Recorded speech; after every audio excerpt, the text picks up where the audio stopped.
you are on this very planet that Chukwokika Abiyama created to his glory.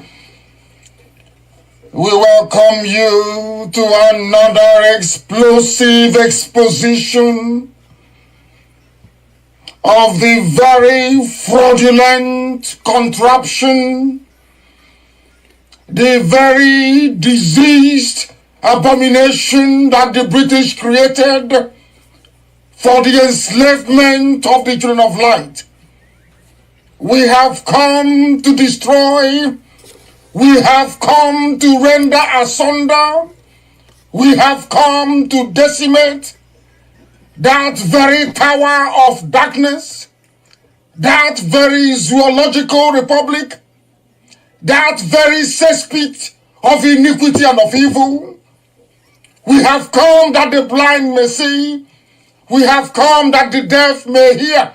We have come that even those who, through no fault of theirs, but as a result of having subjected themselves to a very disastrous educational system in the zoo, they have become stupid.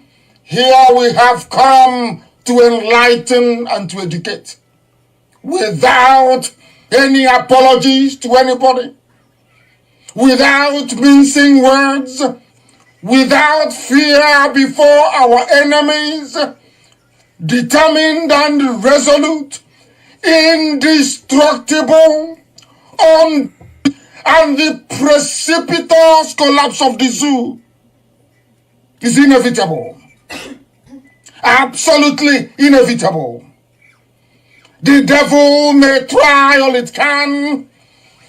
Those who go before them to peddle falsehood, those who go to work for them, those who are the workers of darkness and of iniquity, we can assure them that we are resolute, we are determined, and there is nothing anybody can do to stop this very invade as many times as you like, kill as many people as you like, propagate falsehood after falsehood as many times as you like, buy up every media space in the zoo, go and connive with people in the diplomatic circles abroad, eyebrow consultancy firm in the world, select some diplomats in the zoo and bribe them.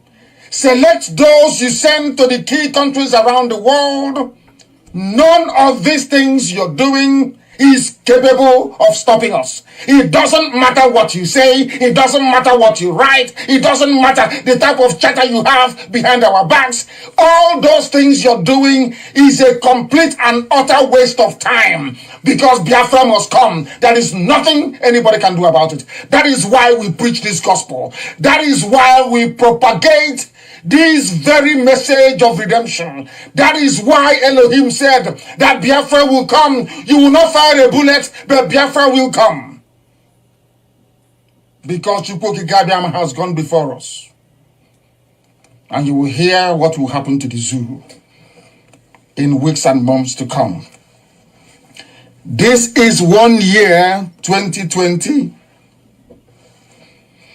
They will never, ever, ever in their lives forget. It does not matter what the enemy does, is irrelevant. Buy over Twitter, buy over Facebook, bribe the British High Commissioner to Nigeria, bribe the US Ambassador to Nigeria, department in America. But there is one thing I want all of us to understand this very evening.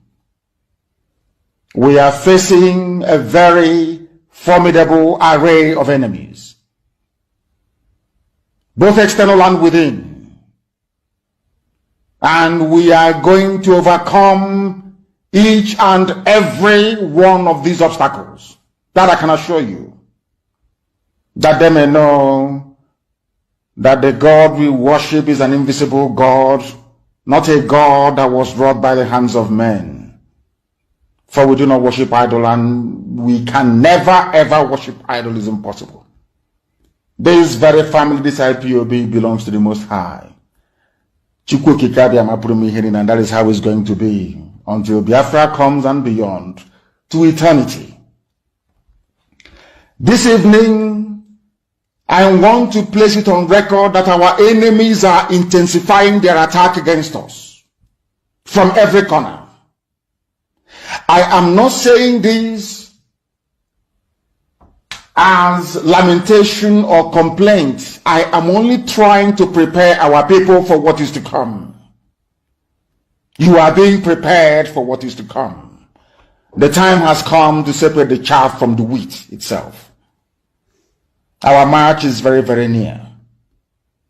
The enemies are trembling, they are quaking, they are doing all they can to try to stop us. But they have failed very woefully, and they will continue to fail. But I want to tell you that we are getting attacks from everywhere all over the world.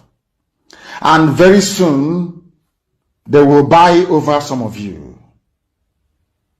They will buy some of you over. The spirit of Oba Biasika and Ifajuna are still in some of you. When the time comes, they will buy you over. I am not doing this program tonight to ask all of you to be strong. I am doing it to remind you, not that if they succeed in buying you over, you're not going to stop what we are doing. You can't. You cannot. Not in 1 trillion years. But I need you to appreciate one very simple fact. That at the end of this very race, everybody will testify that indeed Chukwu Gikabiama, the same God of Israel, of Abraham, Isaac, and Jacob, the same God of Ehiri in Aguleri, the same God of Umweri, the same God of Ora-Eri, the same God of Owe-Eri, the same God of Arochukwu. Not to be no bad, the true God, one true God. You will know that indeed, not only is he omnipotent, that same God is the owner of this very agitation. No human being can stop it. We have enemies, and we need to be very, very careful, both within and without. Very, very careful. The next 2 weeks will be very pivotal. Next 2 weeks will be very, very important in the life, or should I say, in this very mission that we have embarked upon. The devil will do everything. And you are going to watch spectacularly how we are going to destroy and shame the enemy. That at the end, every glory and adoration will belong to God and not to man. Now let us go and tell you what is happening that some of you do not understand. I want those of you who are hardcore, those who were chosen before you were born. There were some people who were chosen before they were born to agitate for Biafra restoration. This is a message for you. Those who from their mother's womb they were born to do this very work. You must be very, very strong. Because Biafra will open the eyes of black people all over the world. Because Biafra will mean that blacks from America, blacks from the Caribbean, from Southern America, they will all flood into Africa. It will be like the time that Yeshua was born. Biafra is like a light, a beacon. They will follow it. They will say, let us go and see what is happening there. That is what these neo-colonialists do not want. They don't want Biafra to come. I am telling our people so they understand. The mountains, I didn't say one mountain, the mountains in front of us that we need to overcome. And for us to overcome it, we need to be very strong mentally, mental strength. Just like when you're doing anything in life, and it appears as if you are being buffeted from everywhere. That is the time that you no longer rely on willpower or your muscles. You go to your brain to endure and to persevere and to keep going until you overcome. That is the stage we are in right now. To make sure that our brain is in gear to confront everything the Janjaweed has to throw at us. We don't have money. Their budget is over $20 billion to fight us. They can bribe Facebook. They can buy them off. They can do anything they like. They can come to some of you and bribe you off. They can promise you what you've never had before. They can give you maybe a house in Dubai. They can promise you a vehicle. They can tell you, oh, we'll make you vice president. They can promise you anything to make sure that you're like them. But this very IPOB, this very hardcore is not going to move. And I will tell you why we can't move.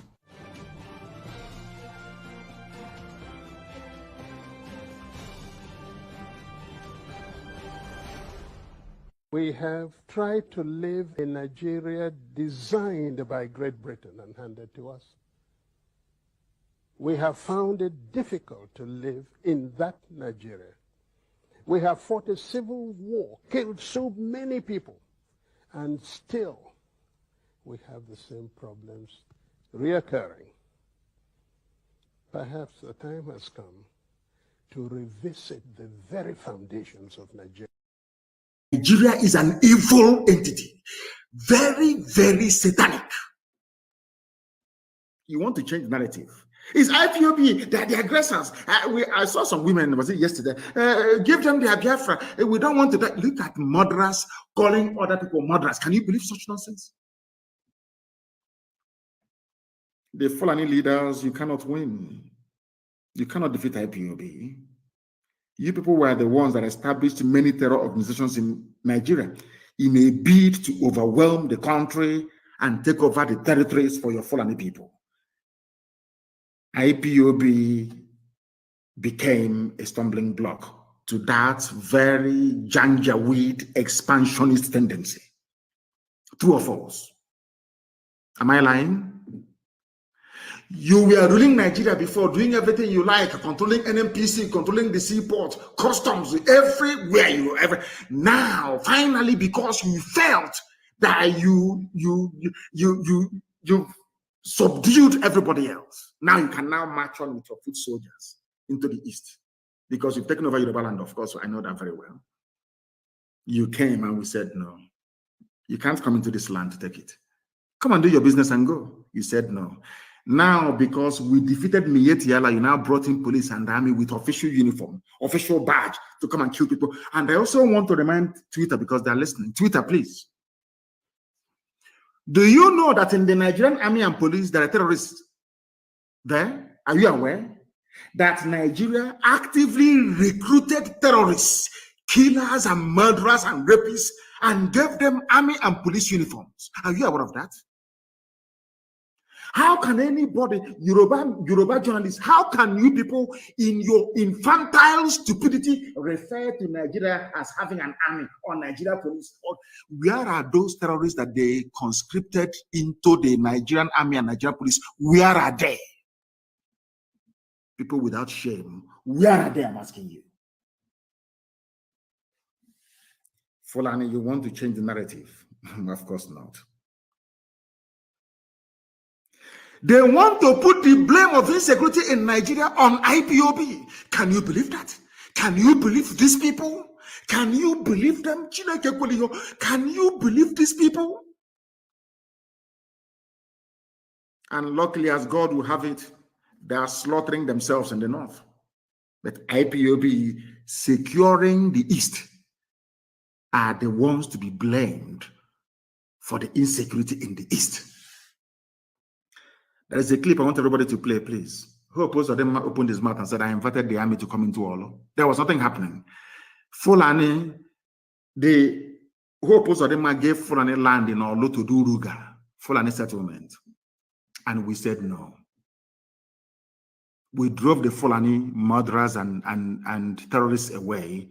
Hope most of them now invited his friends, his masters from the north, to bring in their army and heavy machinery into Olu to kill us. That was how all these things started. All of you, you have forgotten. Black people in this UG, black, you have all forgotten the Genesis. The same way that all of you that are blaming Boko Haram is a terrorist group, Boko Haram, what they're doing. But when Nigerian police were busy killing their leader and killing everybody else, all of you were just there drinking Fradununu. Doing betting on Chelsea versus Man U. or Liverpool versus Man City. Nigeria army and police will go out and commit atrocity upon atrocity. All of you will be there, you keep quiet. Any day, those people out of anger rise up and retaliate. All of you baboons and monkeys will start writing rubbish. Do you know why? Because you have no conscience, you have no soul, you're a black person, you are the embodiment of evil. Is the truth. I don't care who bans whoever or whatever, I don't give a toss. I must preach the truth. Black people are wicked. By nature, very wicked people. That is why you forget the atrocities that your police and your army always commit. You forget. In a twinkle of an eye, you forget. Our army, our police. Now listen to me very carefully, please. You are blaming ESN, whereas it is the same Fulani terrorists masquerading as headsmen that are responsible for orchestrating all the insecurity in and around Nigeria. Fulani, you have Boko Haram. Fulani, talking about insecurity in the east. Hey. Whereas 91 people were slaughtered yesterday. Yesterday, they were killed yesterday. You have the guts. You people have no shame. You have the guts to stand up and be talking about insecurity in the east. And you're a senator from Kebbi State or Kebbi, whatever they call it. And 91 of your constituents were slaughtered. You didn't see it. You are talking about east. Fulani, who formed Boko Haram. Fulani, who formed ISIS in West Africa province, ISWAP. Fulani, who formed Miyetti Allah. Fulani, who formed Ansaru. Fulani, who formed these headsmen and bandits you claim are foreign. Fulani, who brought out murderers and killers and terrorists from prison and gave them military and police uniforms. It is you people. You have now spread them around the country, causing mayhem, abducting people from schools. These are the same place. Hi, these people. Fulani, you think everybody's as stupid as you are? You go, you kidnap students from their schools in the north, you get ransom, you buy more arms, you embolden yourselves. You have the guts to conduct a live press conference talking about insecurity in the East. Don't people have shame? Anyway, you don't. Who are the bandits, or should I say terrorists, taking hostages of school children and demanding ransom? Are they not Miyetti Allah, Miyetti, the chief negotiator? Who are the people destroying farms, raping and killing their victims daily around Nigeria? Fulani. Fulani. You know what? How they manage to convince some of you is what I find astonishing, despite the overwhelming evidence. How they, where people will go and defend the Biafra land by making sure that those who come to kill them enforce the disappearance of their brothers and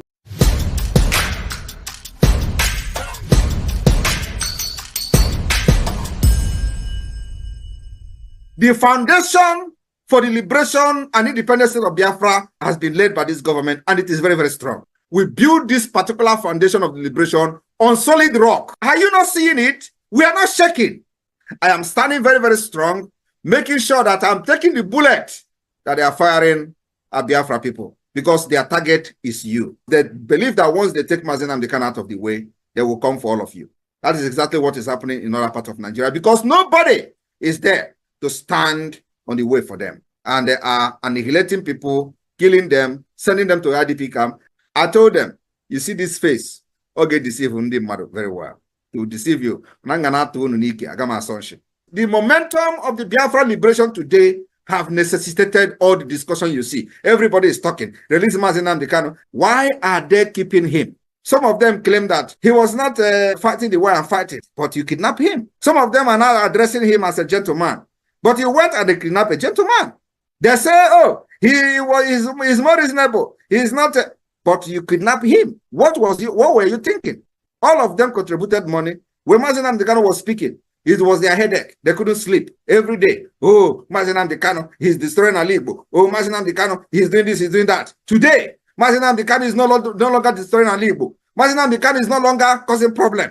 Mazi Nnamdi Kanu is no longer is the good man. Is the only man now that is very reasonable.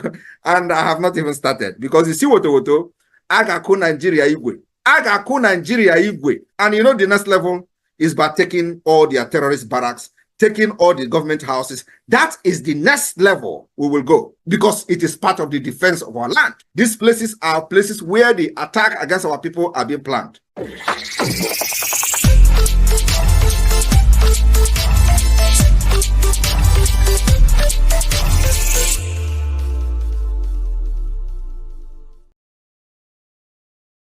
Before you, proud to be a servant of such a heroic people. Today I stand before you to proclaim that our heroic youth in the various fronts have turned the tide of this war. They have smashed all enemy offensives directed at our destruction. In the air, they have destroyed systematically the sinews of Nigeria's military might. The Biafran Air Force, small as it is, has stopped the entire oil flow of Nigeria from the mainland world.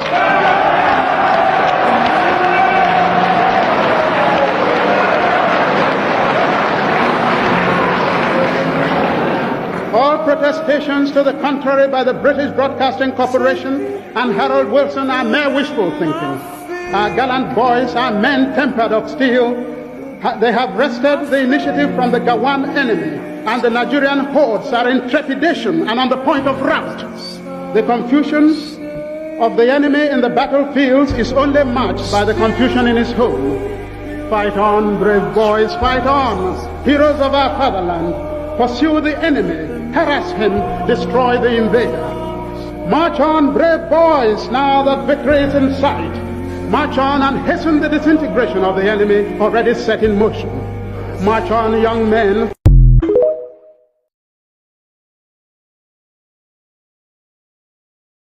Onwere otu ọ ga-abụ ma gị ma ha nwere ike bịakọta ọnụ ka akpa ihe ọfụma nwee nkwekọrịta otu a ga-esi gaa n'ihu. Ihe na-eme ndị be anyị wụ na ha na-aghọtachi anyị na-eme ọfụma. Ịjụọ ha sị na m chọrọ ikewapụ Biafra n'ime Nigeria na ọ bụghị ihe ziri ezi na iwu obodo ha akwadoghị ya. Nna ajụ ha sị ya ke ụzọ chọrọ isi imi ya. Asị na ọwụ ka aga mee ntuli aka elu, anyị bịanyecha aka atụcha vootu, aga na ebe a na-eme iwu anọrọ akpa ya. Ekwekọrịta anyị gawa n'iru. Njụọ ha ndị na-eme iwu obodo Nigeria mmadụ ole si Kano steeti pụta?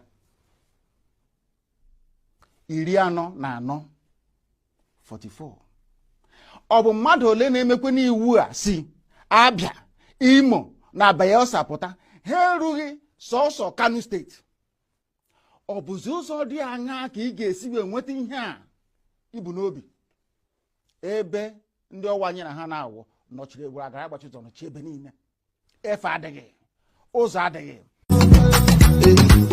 I tell you, you don't see. I got advice you don't care. I tell you, you don't see. The friends they talk with you don't see. You say all the story. I tell you, you don't see. All I beg you, you don't care. When the time is right, my brother. Yeah.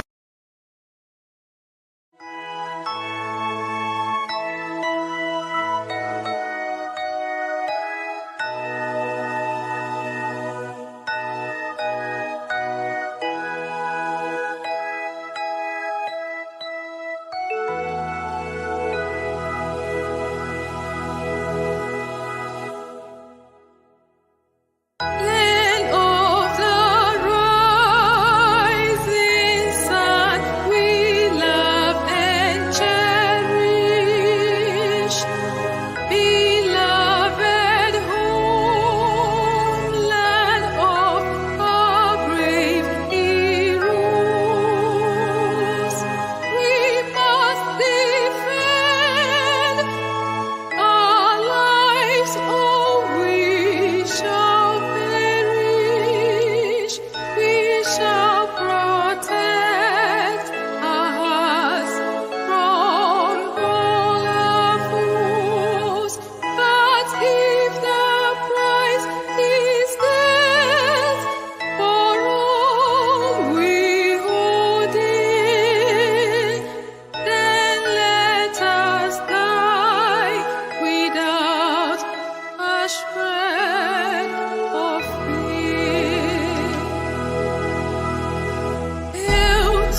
O fatherland,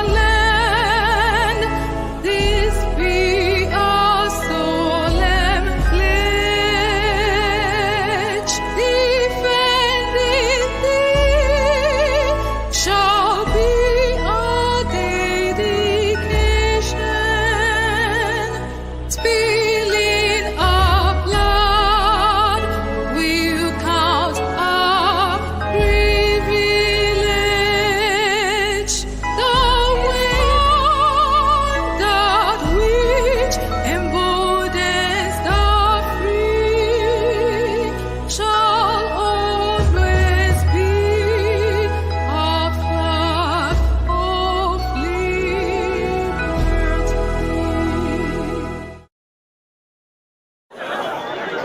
onye nyere iwu si anyị wee dobe ya, onye si na agata anyị ahụhụ ma ọ bụrụ na anyị fee arụsị, anyị wee na-efe arụsị, iwe were iwe gị na ọnụma gị wee bịa leta anyị, ụmụ anyị wee na-anwụsị, ụfọdụ nọ n'ụzọ ije ha anaghị alọta ụlọ ọzọ, nne na nna wee na-ata ahụhụ, wee na-ata ikikere eze, nwaanyị kunie ka ọ gaa ubi gaa rụọ ọrụ, Fulani chiri ehi bata ebe ala gịnị n'iyi, okwu ebepụ ya isi, anyị bụ ka anyị kpọkụ onye nwe anyị n'ugwu Awụsa ahụ ejide anyị wee gbuo ihe ọbụla anyị mara aka n'ime ha si na ka ha aga n'ihu. Elekwa ọdụ ụgbọ mmiri n'igwe ọcha bụ ememiri agha nke dị na Kalaba otu aka ahụ, anyị na-ala nsọ ebe Biafra bụ ndị kọstọm sokwenye anyị n'etiti anyị anọghị n'ime mmiri kama kọstọm juru ebe niile, ha wee na-ata anyị ahụhụ, anyị kwuo ekwesị kpọta anyị ka kpọchie, anyị kwuo ekwesị kpọta anyị ka gbagbuo anyị. Onye nwe anyị na Chineke na nke bi n'igwe ọ bụ ụzọ dị anya ka isi wee bụ ndị iro anyị n'anya wee karịa ndị nke gị. Akwa anyị bụ ụmụ Chineke, akwa ọba aha anyị ka anyị na-aza, akwa ọba anyị nwe na-aza ike Chukwu, akwa ọba anyị nwe na-aza amara Chineke, akwa ọba anyị nwe na-aza Chisom, akwa ọba anyị nwe na-aza Chizoba, nna nke dị nsọ, onye ime eluigwe dịka otu onye iro bi na anyị bụ ụmụ gị. Bịa ka iwe zọpụta anyị, bịa ka iwe napụta anyị n'aka ajọ ihe, bịa ka iwe lụọrọ anyị ọgụ, bịa ka iwe dịtụ ozu.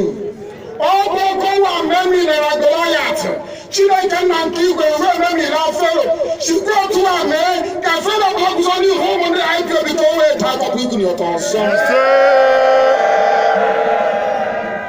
Ị ga na-edu anyị n'ụzọ niile nke ezi omume. Ọ bụla adịghị na anyị na-aga ndagwurugwu onyinye ọnwụ, ọ bụ gụ nwa bụ ekegere eluigwe n'ụwa, onye ọbụla kere gị nweghị mmalite nweghị ọgwụgwụ, kama anyị onwe anyị bụ anọkpa ahụ ofu ụbọchị anyị ga-anwụ n'ezie, kama marakwa na okwu gị na-anọgide bụ ego mgbe ebighị ebi. Ọ bụ ya mere anyị ji were gị n'anya isi, anyị wee na-asị nna nke dị nsọ, bịa ka iwe gosi anyị Biafra na ndụ na-abụghị n'ọnwụ, bịa ka iwe mee ka ebe gị na amara gị wee kpuchiri anyị ka uwe, bịa ka iwe zọpụta ndị nke gị, bịa ka iwe mee ka Biafra wee bịa, ka anyị na-ewetụta na nsọpụrụ na ịja mma site n'aha gị onye bụ Chukwu nke abịa ama.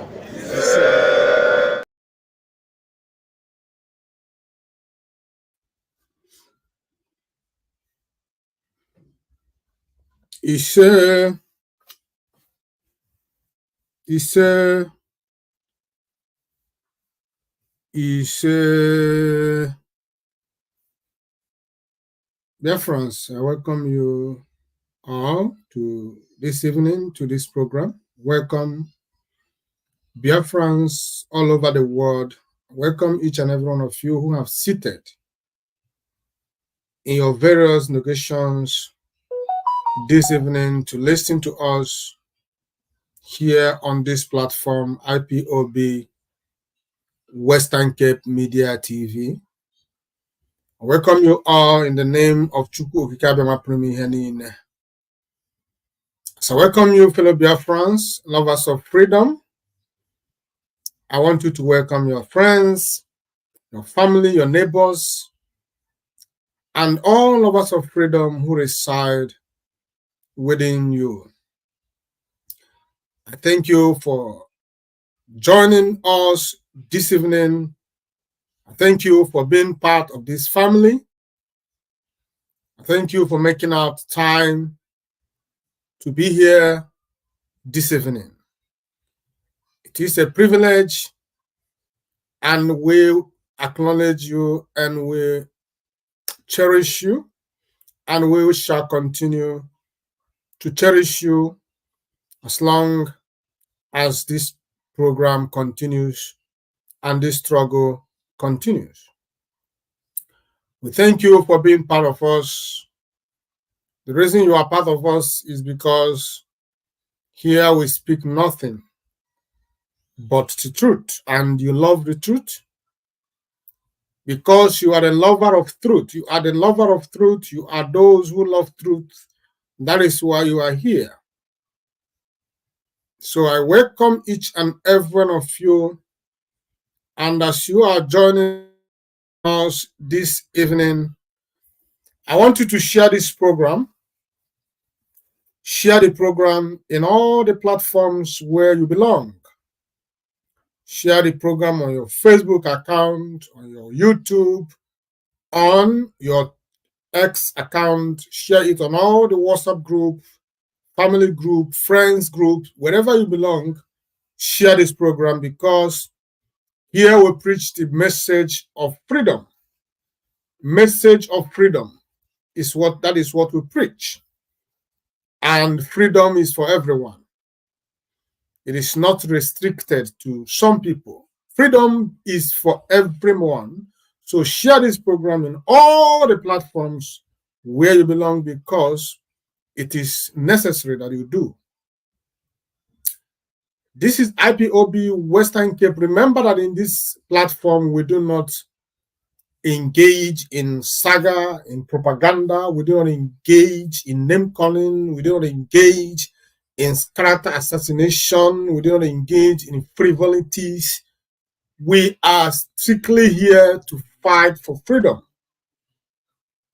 And we are here to speak the truth at all times, because we are not afraid to speak the truth. We do not fear the consequences of saying the truth or speaking the truth. We are only afraid of not saying the truth or not speaking the truth. As long or as far as we can speak the truth, we damn the consequences that may follow. We are the children of Chukwu Okike Abiama. We are made, and truth is our defense.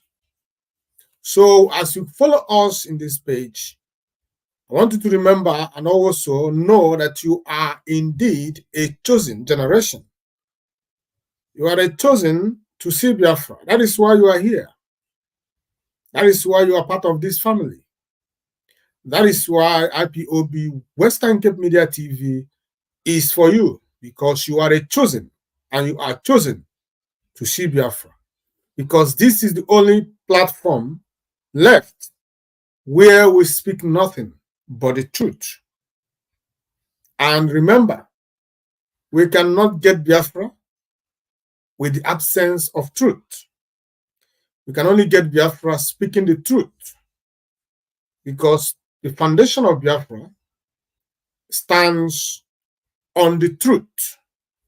With the same truth, Mazi Nnamdi Kanu, the leader of the indigenous people of Biafra, IPOB, destroyed the Zoological Republic of Nigeria.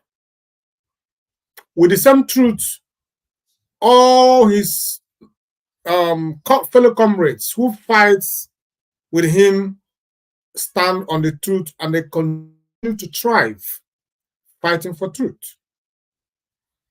And those who have fallen, they fell because they left the path that is right, which is speaking the truth without malice, without jealousy, without envy, without greed.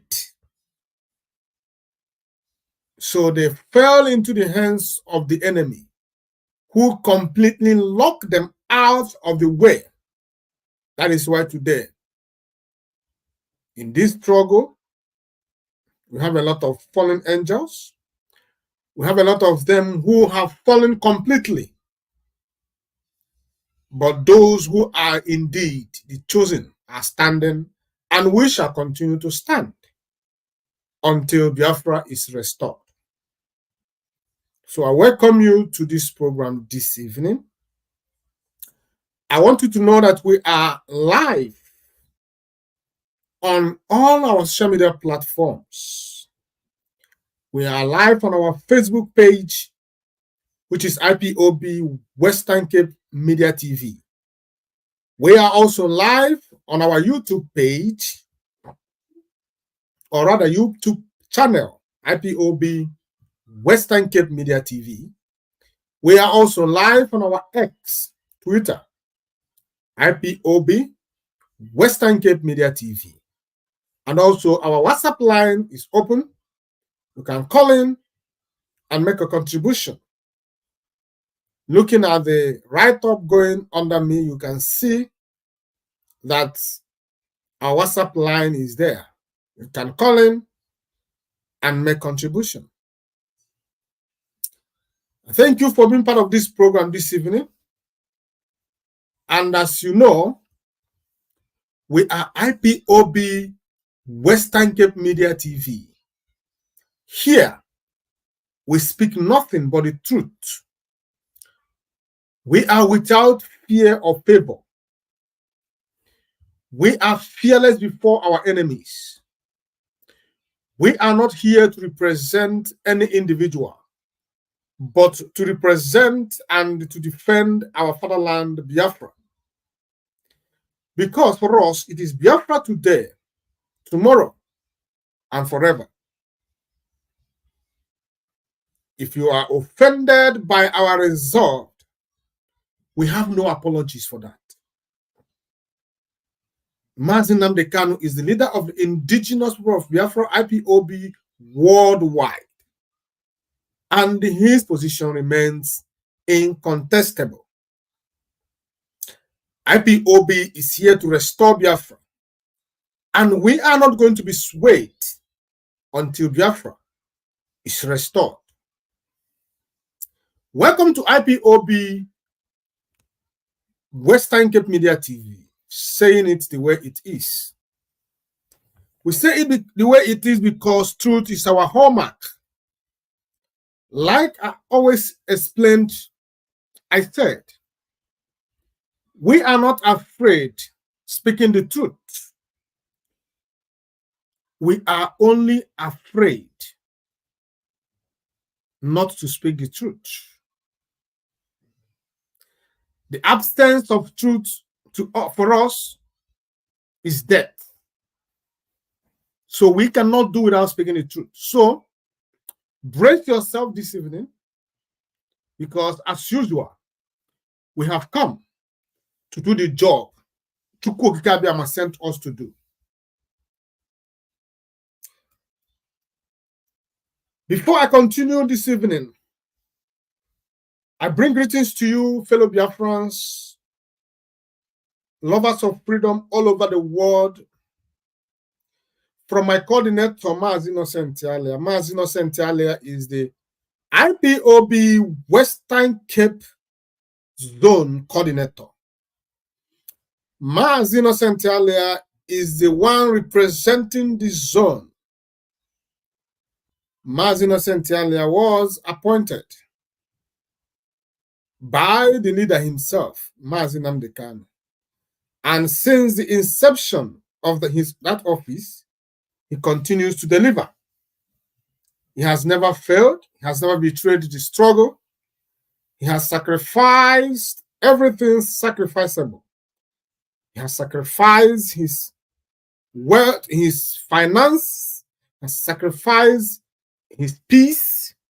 He has sacrificed his time. He has sacrificed his everything. Even he put his personality on the line for this job. Mazi Innocent Alia is fighting, working assiduously, making sure that IPOB and Biafra is succeeded and Biafra is restored at the end of the day. And I want you to know that there is no other IPOB Western Cape coordinator. We are not ignorant of the devices of the enemies. We know that they have created a parallel IPOB in Western Cape. They have created a parallel IPOB who parade themselves about making declaration in falsehood. But I just want you to know that in IPOB, we are not banana organization. We have rules written down for us in the Constitution, which is IPOB Code of Conduct. Anything outside IPOB Code of Conduct is insubordination.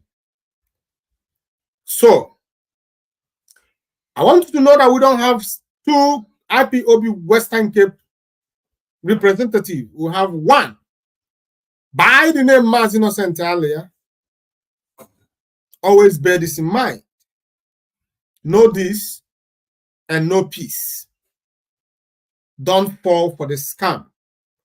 Don't fall for the enemies. Don't fall for the criminals. Don't let them draw you to their side. Be strong. Be resolute. Be focused. Eyes on the ball. I bring greetings to you from the coordinators we have on this zone. All the coordinators working day and night, making sure that the struggle continues. And also, I bring greetings to you from the executive of IPOB Western Cape. And I want you to know that men are working 24 hours round the clock to make sure that the struggle continues. We are serious and we vowed to stand on the gap until Mazi Nnamdi Kanu rejoins us. IPOB Code of Conduct remains the authority. Without IPOB Code of Conduct, not IPOB Code of Moral Conduct, but IPOB Code of Conduct, remember, they have raised another one, which they tag as IPOB Code of Moral Conduct, which they instructed their fellow deceivers to have the copies. But it is very, very hard for them to encourage you as IPOB to have IPOB Code of Conduct written and passed down to us by Mazi Nnamdi Kanu himself. So I want you to know that IPOB Western Cape stand on the IPOB Code of Conduct, which was given to us by the leader of this struggle, IPOB, Mazi Nnamdi Kanu. No other. And we shall continue to follow it until Mazi Nnamdi Kanu says otherwise. As it stands today, IPOB Code of Conduct is the game changer. And we shall continue to focus looking on it until the day that Biafra shall be restored. I thank you for being part of this program this evening. My name is Mazi Onyebuchi. I am your host, and by the special grace of Chukwu Okike Abiama Purimi, I am the Parklands Unit Coordinator.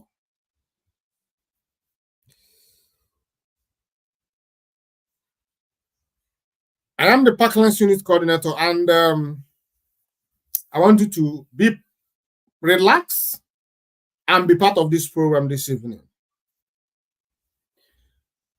Mazi Nnamdi Kanu is still in the hands of the enemies, and the effort is ongoing for his total freedom.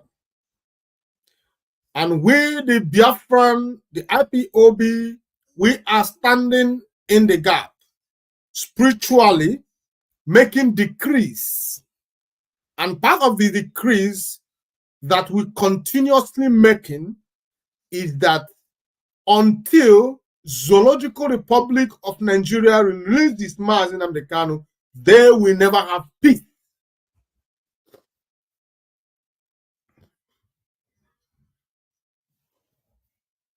This is one of the decrees we made on a daily basis since the kidnapping of Onye Nduma Nnamdi Kanu. We said until the Zoological Republic of Nigeria releases Mazi Nnamdi Kanu, they will never know peace. And if you look at it on a very critical point, from a very critical point, you will agree with me that the Zoological Republic has murdered sleep. It is one problem to another, from one crisis to another, from one bad news to another, from one economic meltdown to another. The Zoological Republic of Nigeria did not even understand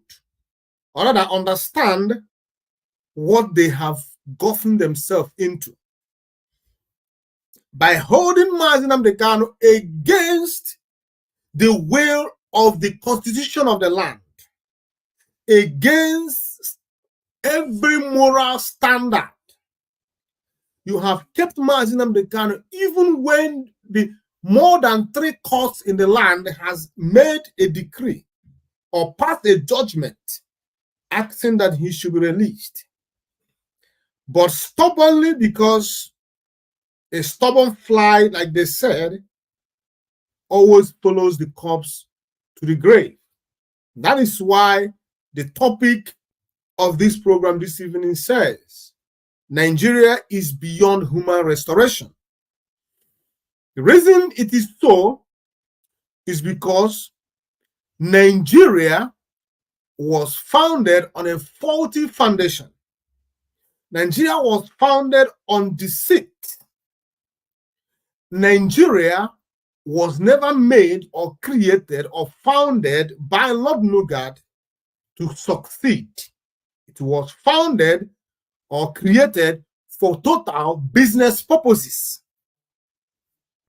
And since the creation of Nigeria, since the forceful union called Northern and Southern Protectorates, the amalgamation of the Northern and the Southern Protectorates in 1914, Nigeria has been living in lifeline. From the day Nigeria was created, Nigeria went into coma, and it has been living on a lifeline up to today. Nothing has changed, and those who made up this Nigeria failed to stare the truth in the face. They keep living in lies and deceit. They kept on inheriting the foundation that Nigeria was built on, which is deceit and lies. And up to date, Nigeria as a state has never made a progressive advancement whatsoever. It is only in Nigeria that yesterday is better than tomorrow. You know, it is said that tomorrow will be better than today. And if you look at the world of humanity, it has always evolved. There was a time people lived in caves. There was a time people would go walk naked. There was a time people do all manner of things. But it has always been from one level to another, from level to level, until we got to this century, where we are today, 21st century. Do you know that today, as we are in this world, there are cars that people that drive themselves by themselves, no driver, they drive themselves. That is civilization. That is advancement. That is technology. because that is what its life is all about. But let's look at Nigeria. Do you think that 1960 and to date, which one would you prefer that we are? I think if I am very, very sure, certain that if your choice is given to you, you will rather choose to be in 1960 than to be in Nigeria of 2024. Because it is only in Nigeria that things kept getting worse by the day. There is no amount of effort you put in Nigeria that will make Nigeria to be good. That is why the theme for this program said Nigeria is beyond human restoration. There is no human being alive today who can change Nigeria. Remember, Buhari was a dead president. While Buhari was ruling, the citizens of Nigeria was crying, Anyamo, always crying. They said, oh, Buhari, when will your time over so we can get a fresh something, a fresh tenor, and then have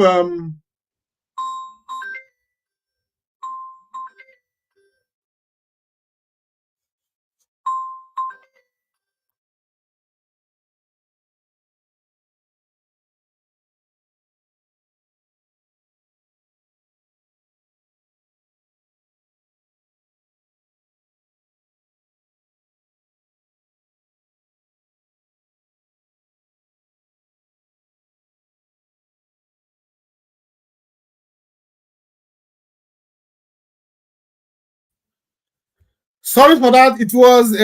It was an important call, so I have to pick it. So now, like I was explaining, so when Buhari left, people thought that, oh, we are going to have a better life. Then Tinubu came in. Things got tripled. The level of suffering and hopelessness got tripled, doubled. Tripled, not doubled. To the extent that as docile, as useless and deaf that Buhari was, people wish that they are still in Buhari's tenure. That is Nigeria for you. So my point this evening is that the constant illegal detention of Mazi Nnamdi Kanu will only continue to ruin Nigeria.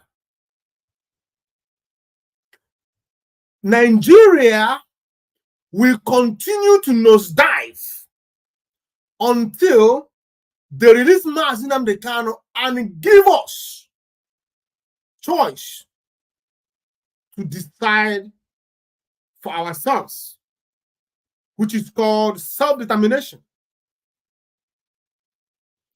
It is my choice as a human being to determine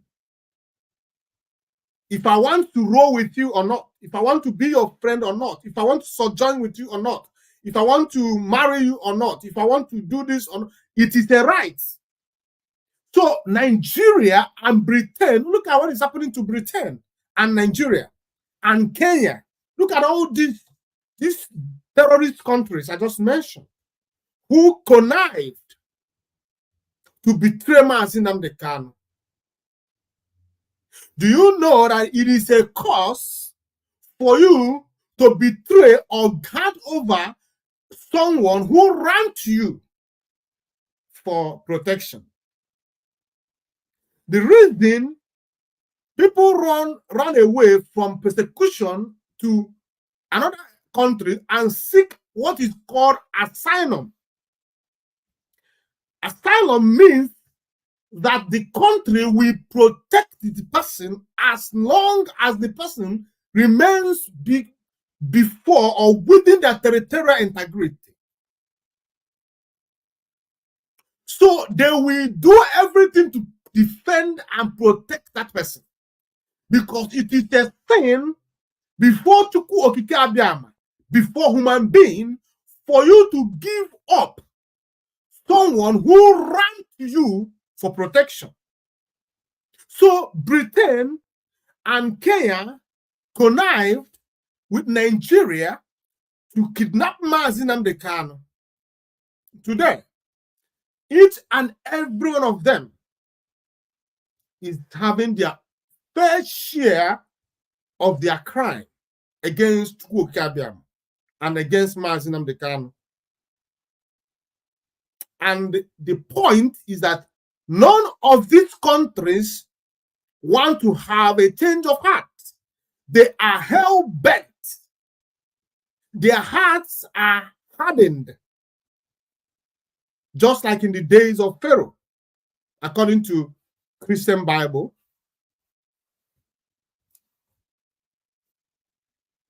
You cannot keep Mazi Nnamdi Kanu in detention and you expect that things will go the same way they should.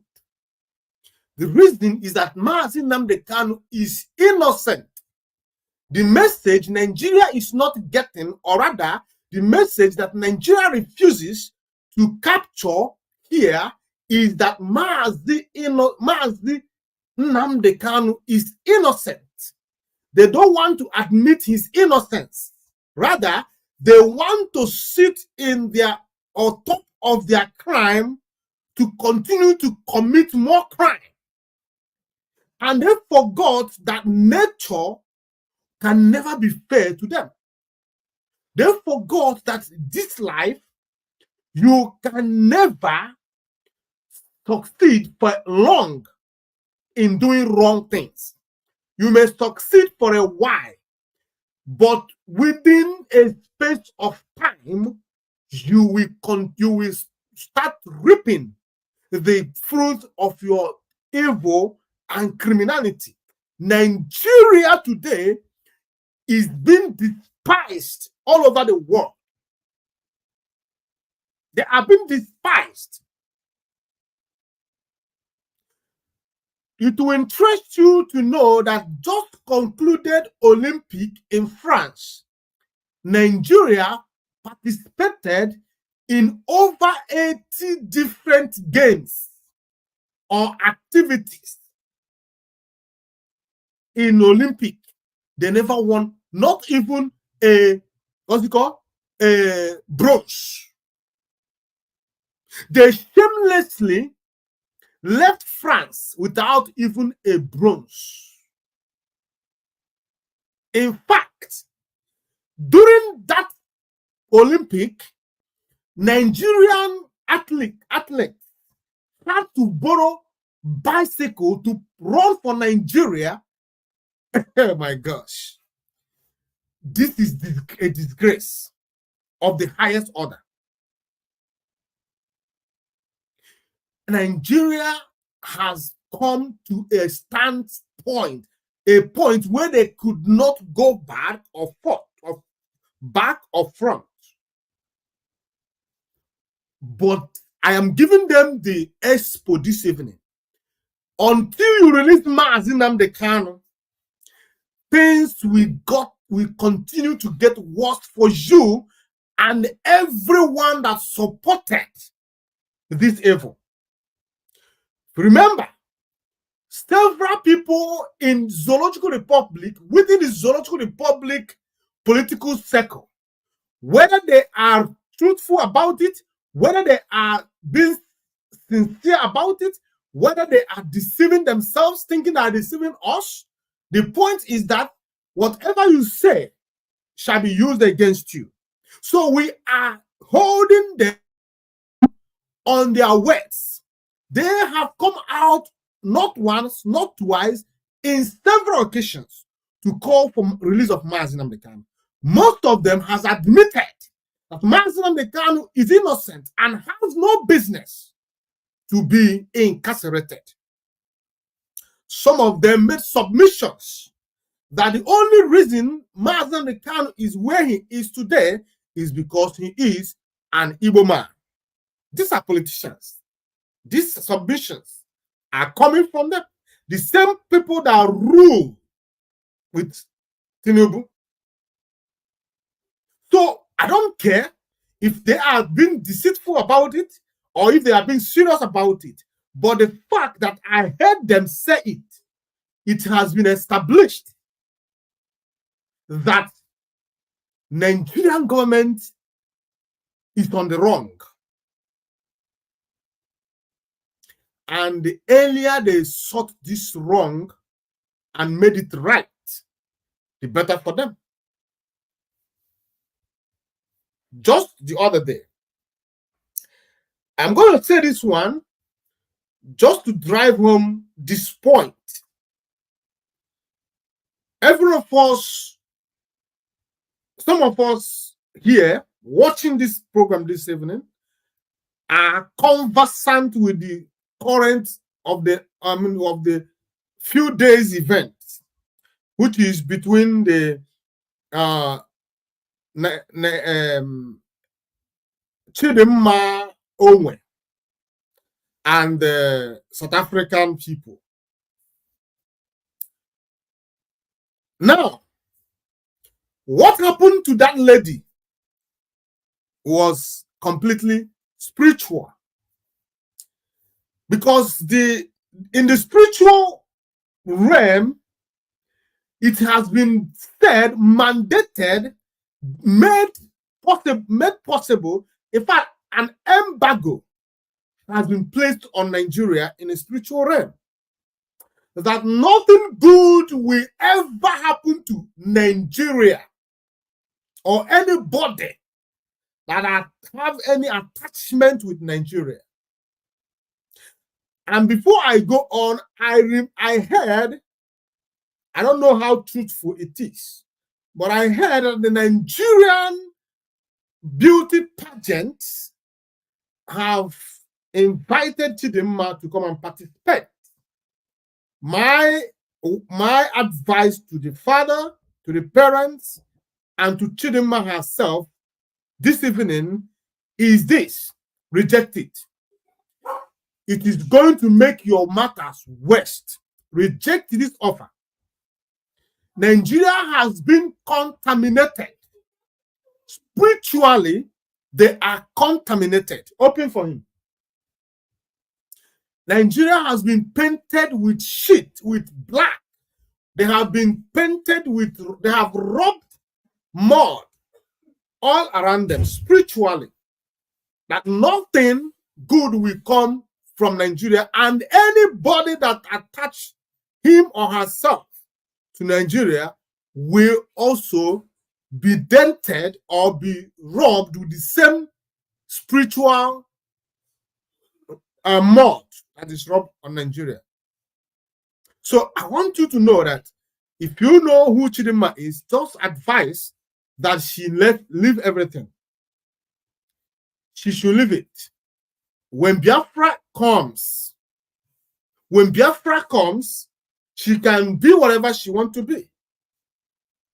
She has to be prayerful. She has to believe, start believing in Biafra if she is not. So that when Biafra is restored, she can contest whatever she wants to contest. She can be whatever she wants to be.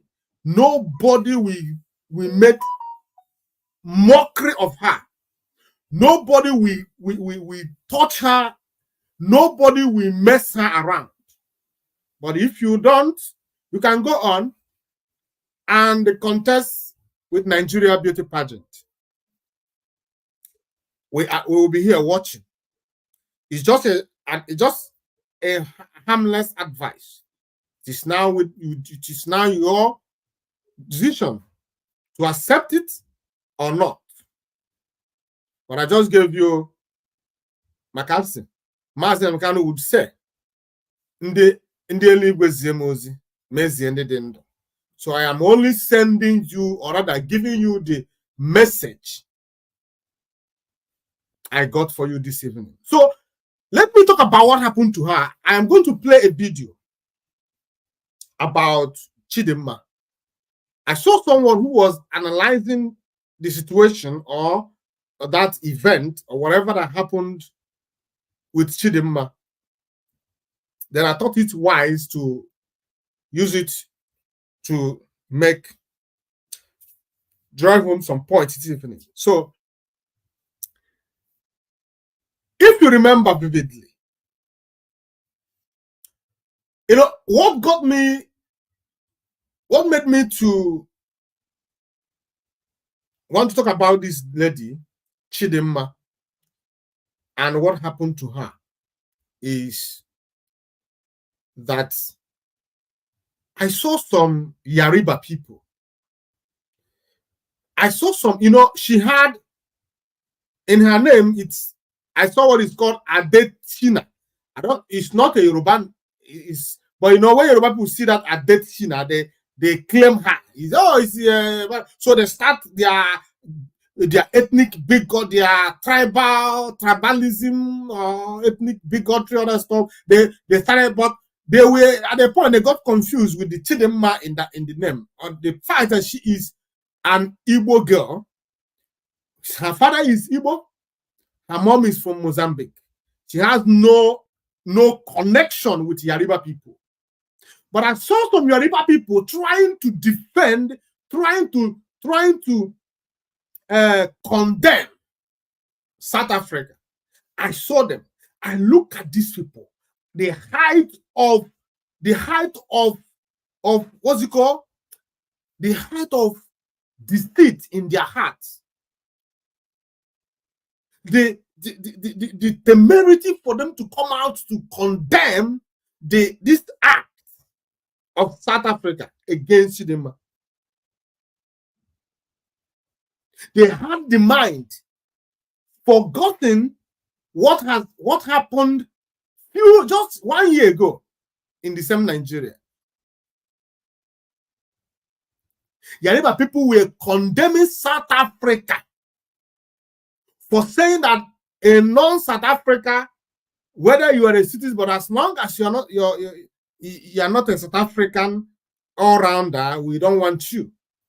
We'd rather choose a France, someone with France origin to be our beauty pageant than to allow someone who has Nigerian connection.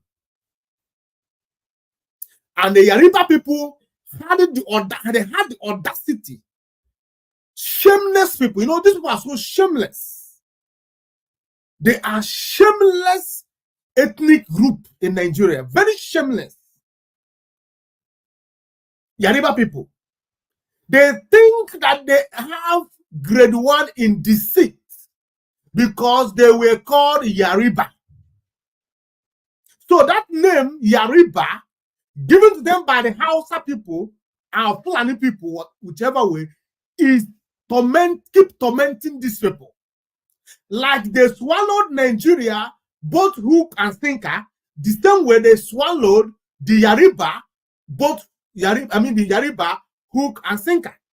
They don't even know or understand that your name could play some significant roles in your life to a degree. To a certain degree, your name could affect you. So they accepted that they are corny, that they are deceitful by nature. They accepted that they are evil people. Now they are bragging about it. Now, they had the audacity to condemn South Africa. Why few months ago, during Nigeria election, they chased their own away. Their own. Remember, few months ago, that man that contested under Labour Party in Lagos State, remember that his father is a bona fide Lagosian, a Yoruba, with a Yoruba background, could be traced back to centuries. But his mother is Igbo woman. So because her mother is Igbo, the Yoruba people now said, oh, he is Igbo. So Igbo person cannot rule Lagos State. They denied this person his right as a Yoruba person. They denied him his right because he's Igbo. His mother is Igbo. Today, the Yoruba people came out online to condemn South Africa. That's a shame. South Africa took that step, citing what Yoruba people did back in Nigeria, or is doing in Nigeria, because it was not just during the election. It has always happening. It was always happening in Nigeria. Whenever something that has to be national come up, you see investigation. People going on that to investigate. Oh, let's look at this man. The Igbo people support him. Let's look at him. Oh, I think he has Igbo background. So let me bring this this guy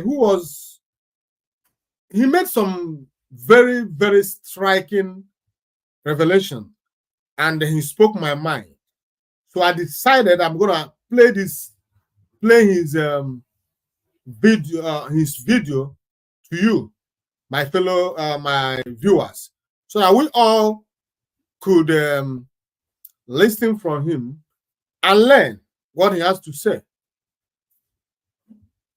Fellow Nigerians, we are having a fight. Nigerians and South Africa, they quarrel online. Serious quarrel. There's a competition holding in South Africa. It's a beauty contest. They do it yesterday. The final was yesterday.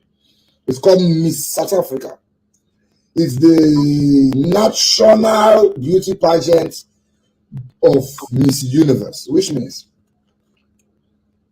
when all the countries finish their Miss, wanting Miss Nigeria, Miss this, Miss that, the contestants will now go and contest for Miss Universe. The winners will now go and represent the country for Miss Universe that's going to happen in Mexico. Now, Miss South Africa competition called it go on. The person who is favored to win looks like she can win. Her name is Chidima Adechino. She is a South African, but also in Nigeria. Her father is a Nigerian. Where the quarrel in her mother. According to her documents, her mother is in South Africa. So normally she's a South African. But findings can show, say her mother is not actually a South African. Her mother is a Mozambican. What happened is that the mama thief identity of a South African woman to register her Pekin as a South African daughter. Now, when this whole clamor started, the South Africans were not clamoring because her mother is a Mozambican. They don't even know. They were just complaining that the girl is a Nigerian. And according to them, the girl even hear South African dialect, so they complain. As they complain, they go on. They consider a loophole. Now they hold on. After plenty petitions, about 1,400 people now signed the petition saying they come out the girl from the competition. The organizers of the competition can send a message to the Ministry of Home Affairs. Someone help us investigate. So we they hear say this girl, when they say mama in South Africa, when they hear say the mama be like say no be only South Africa, someone help us investigate. So investigation started, and they now found out that there might have been a fraud in registering her as the daughter of a South African woman. They found out that there might have been some kuru waka where they take the identity of the South African woman to register Chidima as the daughter of a South African woman, although her father is a Nigerian. And they also find out that inside that T3 now, the original woman where they use the name to register Chidima Mama, she too suffered because she was not able to register her child. because somebody has stolen her identity. When the noise happened, Chidinma was forced to withdraw from the competition. Yesterday, the finals were held. Guess what? Those same South Africans who don't want to make Nigeria win the competition. Guess who won the competition? Full-blown Oyibo woman. Full-blown Oyibo woman, 19 years old, she won the competition. So now Nigerians are yapping South Africans online. You did not let your fellow African win it, and you gave it to the daughter of your colonial masters. But you know the reply that South Africans are giving to Nigerians? They say, "When I come on the one radio on our eye first before now advise us." Because just now that they do Lagos State governorship election, Nigerians take by the roads rival that is not qualified to contest in the election. This is somebody that his father is a full-blown Lagosian. But just because his mother is on Anambra State, they tell her live and direct say nothing contest. During the governorship election now, inside this Lagos, some people march for us, say, Yashukudi, you don't have the right to vote in Lagos if you will not vote for us. That is a fellow Nigerian talking to a fellow Nigerian. Now you come out your country now, you go another man land, you're going to win the Miss South Africa. And in your own country, somebody wake up on number cannot contest in Lagos. Let me say book called totally for another self. My mama and I come for another, papa na Lagosian. Now you this Chidinma now, he papa is not even Nigerian. And the mama from the look of things is not Nigeria. So the identity of this girl was stolen in the first place. Now she's not part of the crime, yeah? Because she was an infant, they just born her. So now the mama and the hospital staffs and everybody will do that together because now South Africa on my face I said they will expand.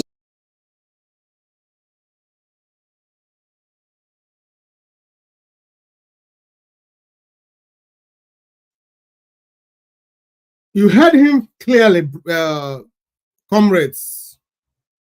You heard this guy because he made the analysis very, very clear. And if you heard him while he was speaking, he said that South Africa took a leave from Nigeria. He made reference to the past election where someone, because his mother is from Igbo land, denied his right as a bona fide Yoruba son. And you know very well that that guy, whether his mother is Igbo or anywhere, the fact is that he is a Yoruba man because he belongs to his father. It does not matter where he came from. I mean, where his mother came from. Do you understand it? Obama was able to rule America because his mother was American and his father from Kenya. It was never an issue. But come back to Zoological Republic because, you know, the Yoruba people would have no issue with his mother being Hausa, Fulani, or even Ghana. They wouldn't have problem with that. But the problem is that his mother is Igbo. So that Igbo blood in him annoys a Yoruba man or a Yoruba woman. The same way that in the ears of South African xenophobic animal, the sound Nigeria pierces his heart. I mean, his heart or his ears. He despises the name Nigeria. He despises the name Nigeria. He rather remain under the apartheid regime than to live in a free society with a Nigerian. So the same thing applicable to the Yariba. Do you understand it? The same thing applicable to the Yariba people. Because now they want to eat, to reap where they did not sow. That is why they, after despising someone because he has Igbo blood in him, now, in other hand, they want the same thing in another man's land. That is the punishment that Chukwu Okabiama has sent to anybody that call himself or identify himself as a Nigerian. That is a confusion set before them as Nigerians.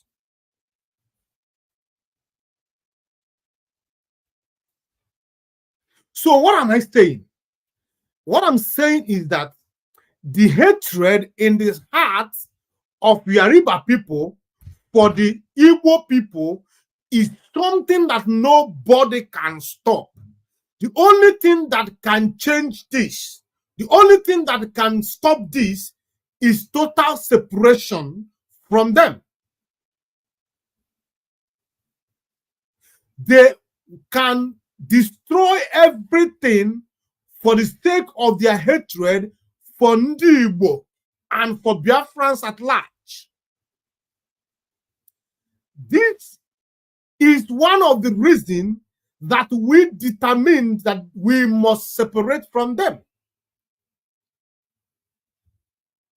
Because you cannot do something with people who hate you with everything in them. They despise you. Your sight irritates them. Everything about you is so irritating to them. No matter how good you try to be, they will never accept you.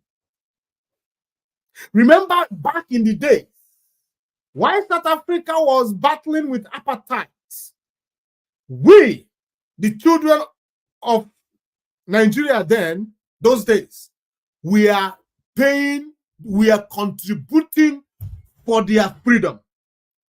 Some of us, their money, their food, their feeding money was taken away and sent to South Africa. Nigeria as a country contributed over $60 billion for South Africa to be free. More than any other country. Did it make South Africa to accept Nigerians? The answer is no. Because they have this natural hatred. They have this inferiority complex. Whenever they see a Nigerian, they become so inferior. They begin to feel inferior before them. So that inferiority now has catapulted them to hatred. So no matter how good you are to them, they will never accept you.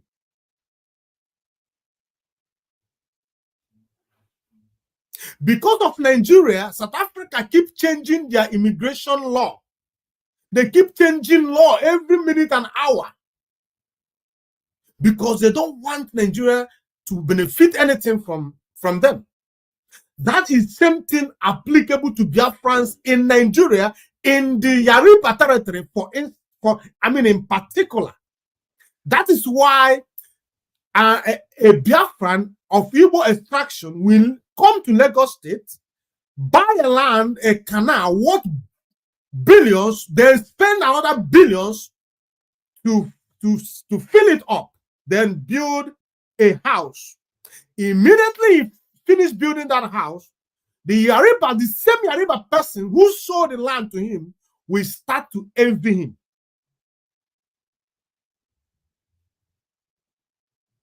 The same thing that we passes through in the hands of Yariba in the Zoological Republic is the same thing that the Zoological Republic passed through in South Africa on a daily basis. The hatred is real.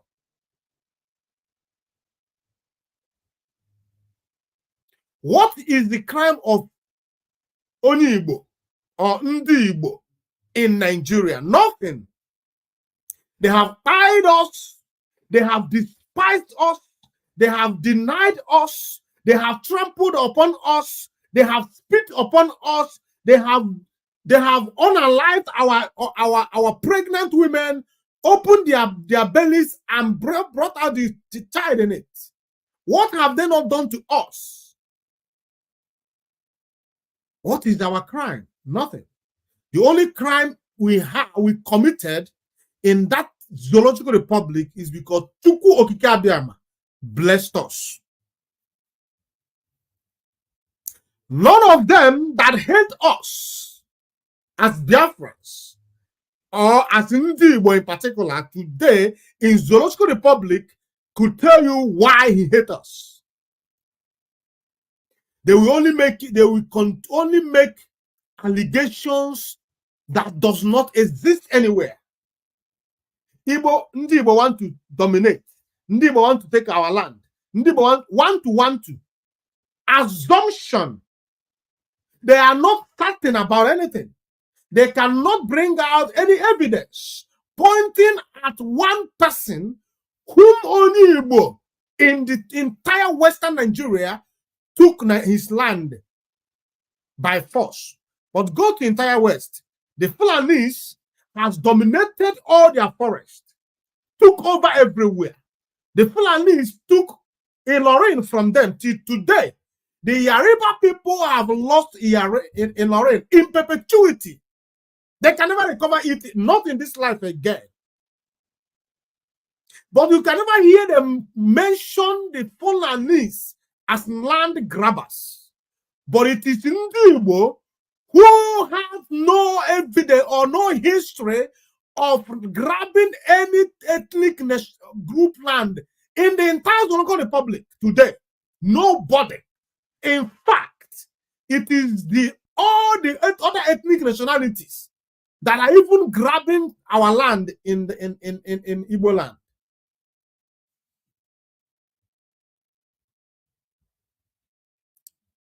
The hatred is real. And that is why after everything, we have made a decision that living separately will stop all these things. At least we know that we are not citizens of that country. It is even more painful when you are a citizen, bona fide citizen, mother and father from the same country that despises you. At least Chidimma, his father is a Nigerian, he's an Igbo man, and his mother a Mozambique. So at least there is some kind of where you can at least base your excuse. After all, I'm not originally here. But what about the place where they hired millions of you to be part of?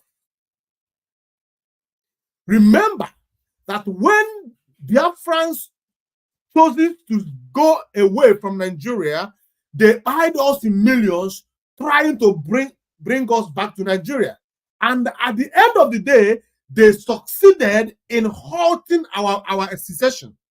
Now, the same people that you hired in millions for them to remain part of you is the same people that you have rejected, that you have refused to accept, the same people that you have hated. You have even the people since 1967 continue to ask you to let them go. You said no. We don't want to accept you, but we will never let you go. You are our slaves, and so shall you remain.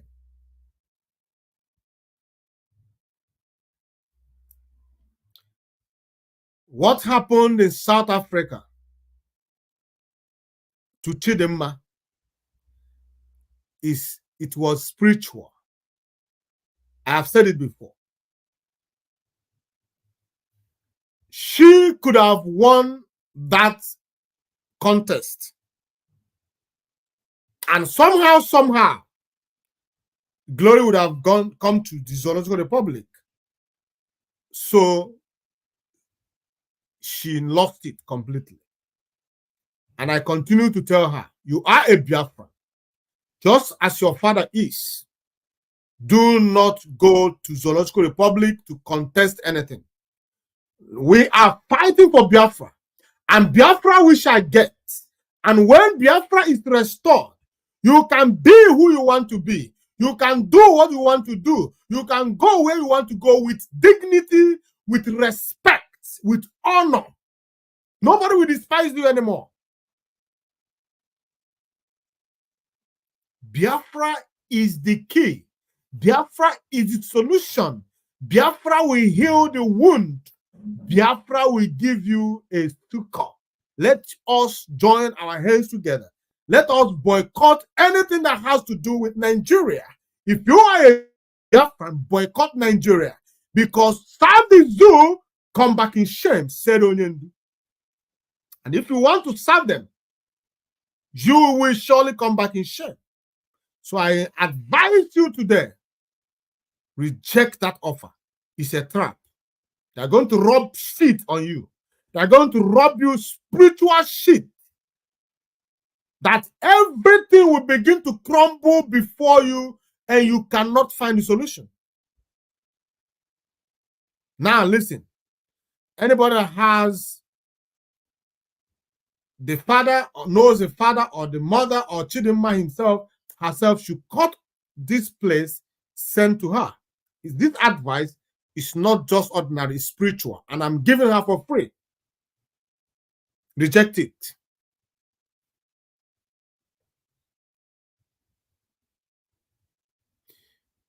Until Mazi Nnamdi Kanu is released, the Nigeria will continue to fall to crisis, to hardship, to confusion, and everything that has to do with Nigeria will continue to fall apart. This is spiritual declaration, because an embargo has been placed on Nigeria. That nothing good will ever come to Nigeria until Mazi Nnamdi Kanu is released and Biafra referendum date is given, or they accept the self-referendum that Biafrans are doing currently. Remember that over 50 million Biafrans has voted yes, they want Biafra. So if Nigeria could only listen to this voice and let Biafra go. Like I always say, we can be good neighbors. We can have good relationship. We can trade. We can mingle together. But let us live apart. Because you cannot tell me that since 1914 to date, we have not found a soft ground where we can all agree. We have not found that spot to love each other, to accept each other. Some people will go to the extent of trying to deceive you by telling you, oh, we have intermarried in Nigeria. So it's not good that we part ways.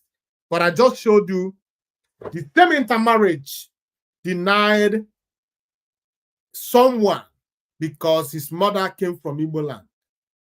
He lost opportunity that would have made him a governor of his state.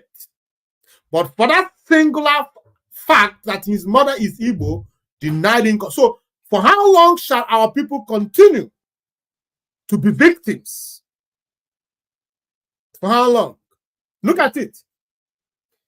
If you go to Igbo land today, a lot of our people married, in fact, let me use South Africa, where I live. A lot of our people married from South Africa. A lot. Does it make South Africans to accept them? The answer is no. Or should we now say, oh, because our people are marrying South Africans in their numbers, oh, let us now march together with South Africa and become one country? Is that what you're saying? Marriage has no boundary. Marriage has no border. You can marry anybody. It is not a criteria to make a country. So Nigeria cannot use because Ndi Igbo marry Ndi Yoruba marry Ndi Igbo. Oh, because of that, we shall remain one nation. No. The truth here, the truth here is that it is not working. And when you are in a marriage and that marriage becomes toxic, what do you do? Before you lose your life or your partner loses his life or her life, you have to go away, you have to break away, you have to divorce and save lives. Break Nigeria and save life.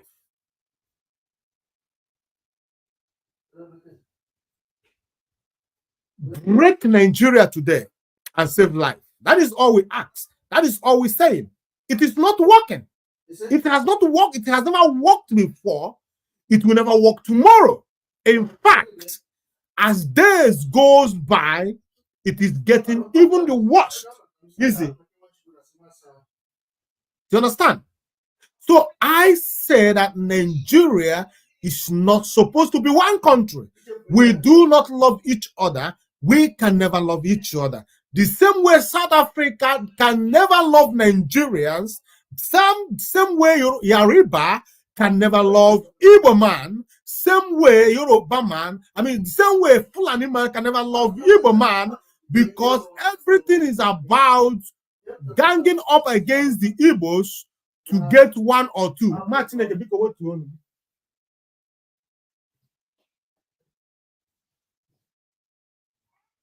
Do you understand it now?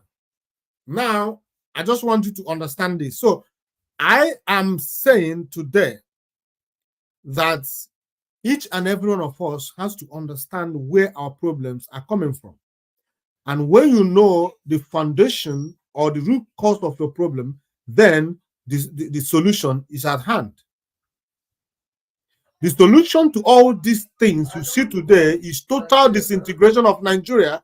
First, they had to release Mazi Nnamdi Kanu. Secondly, they had to give date for UN supervised referendum, or they accept the ongoing self-referendum being conducted by Biafrans, which has recorded a breaking 50 million votes. Who wants to be in Nigeria? Nobody. No Igbo man. Forget about what the politicians will tell you. Oh, we are. No. They are deceiving you. Within them, they don't want Nigeria. But the fact is that because of their criminality, because of their corruption, they are scared that Biafra should come. They have lost everything. They will lose the power to control the rest of their kinsmen. They will lose the power to loot. They will lose the power to be seen as demigods. These are their problems. These are their fears. Apart these things, they want Biafra. They know that Nigeria is not working and can never work. They agree with me totally that Nigeria is beyond human restoration. Now I am going to tell you something again. There's this video I want to play for you again. Now, let me play this video. Let me play this video. The reason, and maybe this will convince you even further, that Nigeria can never, is irredeemable. This will convince you further that Nigeria is irredeemable. Maybe. Who knows? So let me just play. This Umar talks, the ordinary president. I hear say our past leader don't sell our crude oil up front. Nigeria no get. What did I do?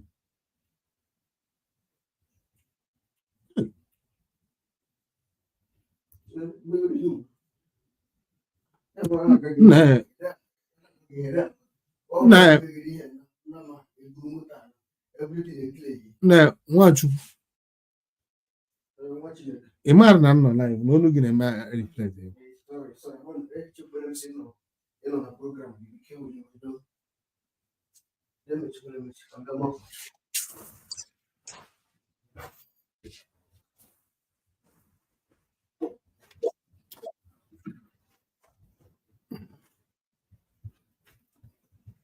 Sorry, I didn't know what I. Oh.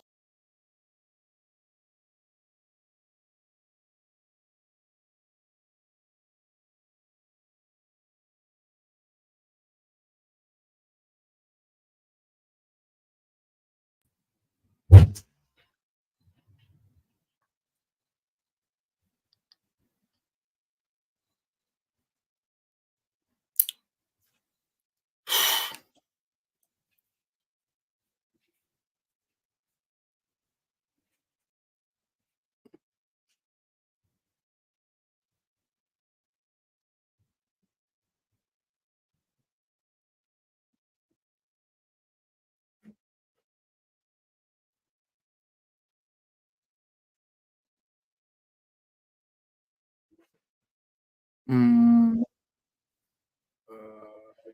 sorry, Biafra. Oh my God. What did I pray?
Yes, welcome back.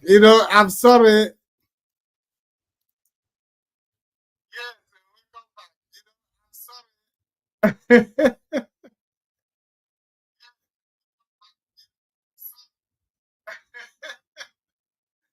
Sorry, someone came into the house and the person was busy distracting me. I just made a mistake and pressed something I don't know. But it's fine. Sorry about it. About the break in transmission. It was totally my fault. I had a visitor who was distracting me. He doesn't even realize I was live or I'm live, and he's talking. Aish. So I had to try to, you know. So I'm sorry about that. So let's go back to this video. I want to play. I just want to show you how terrible it has become.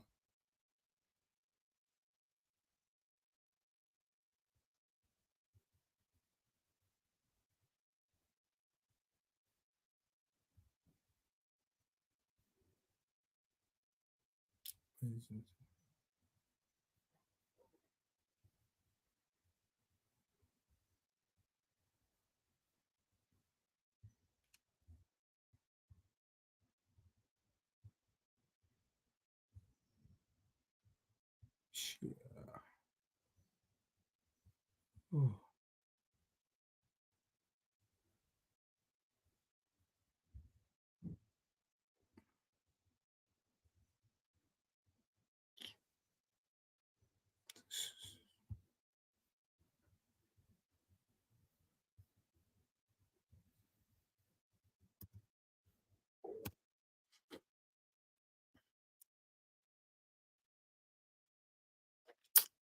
Please just let me have a minute.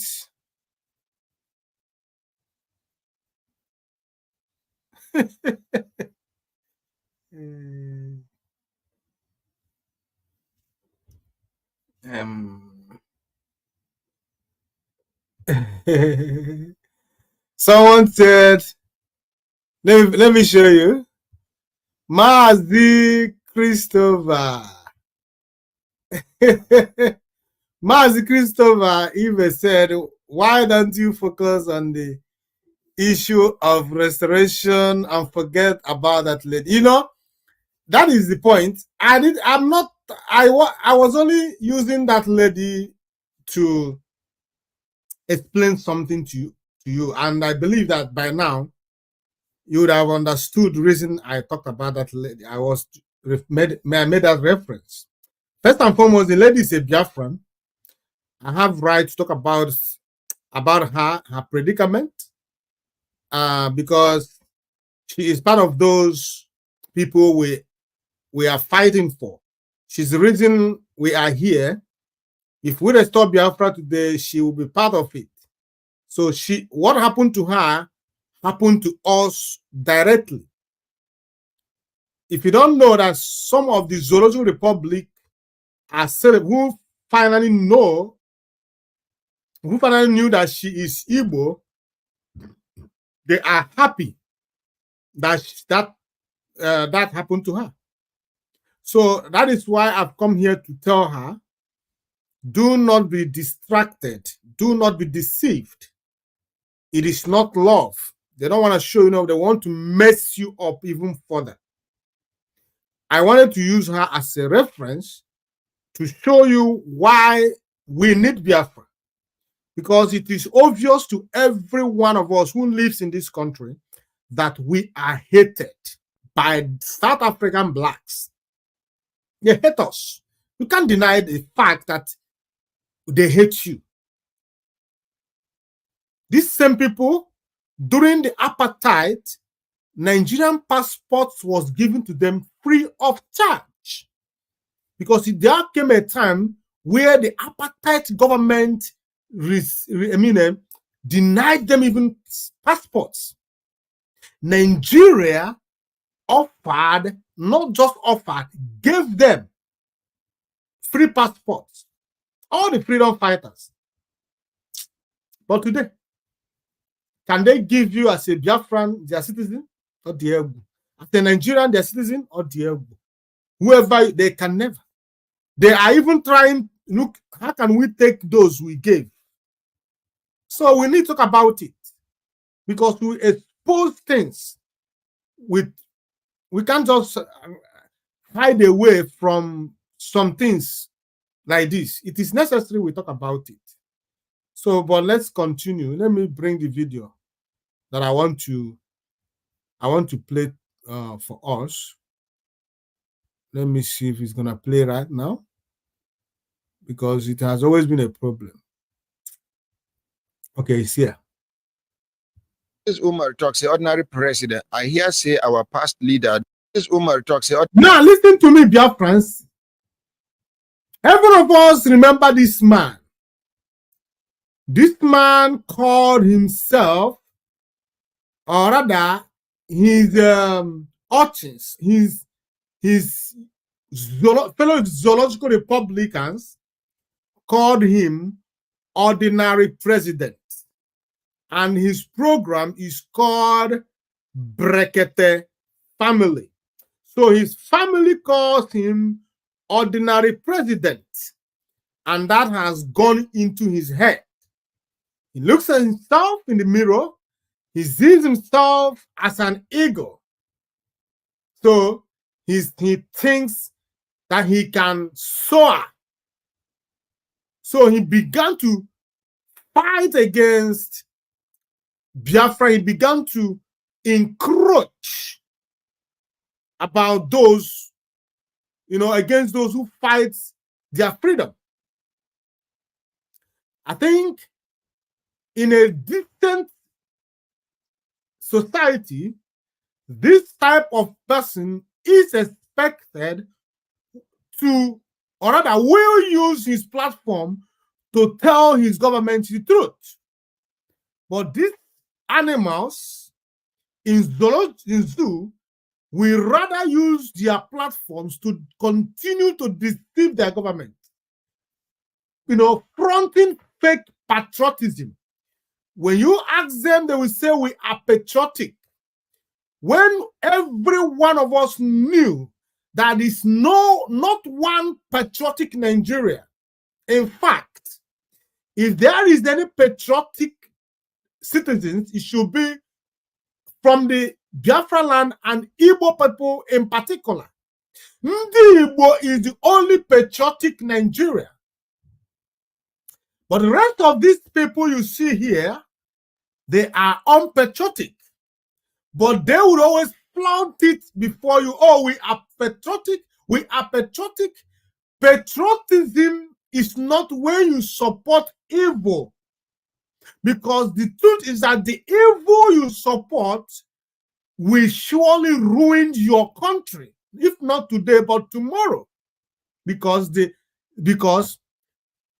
evil that men do lives after them or within them, as the case may be. So if you are patriotic, if you are a patriotic Nigeria, you should be able to stand up, tell Nigerians the truth. You should be able to speak up as a patriotic Nigeria. You should be able to tell your government to treat all citizens equal.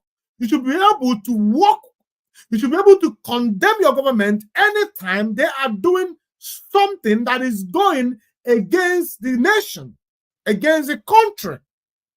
But when you see these people, they think that being patriotic is by covering evil, by covering lies, by supporting lies, by being delusional and obsessed about a particular ethnic group in their country. But let us listen to him, because he made a very, very shameful revelation. He himself was shameful. He was ashamed of himself being a Nigerian. He was ashamed of himself being part of this mess. But you know what? He can never say it with his mouth.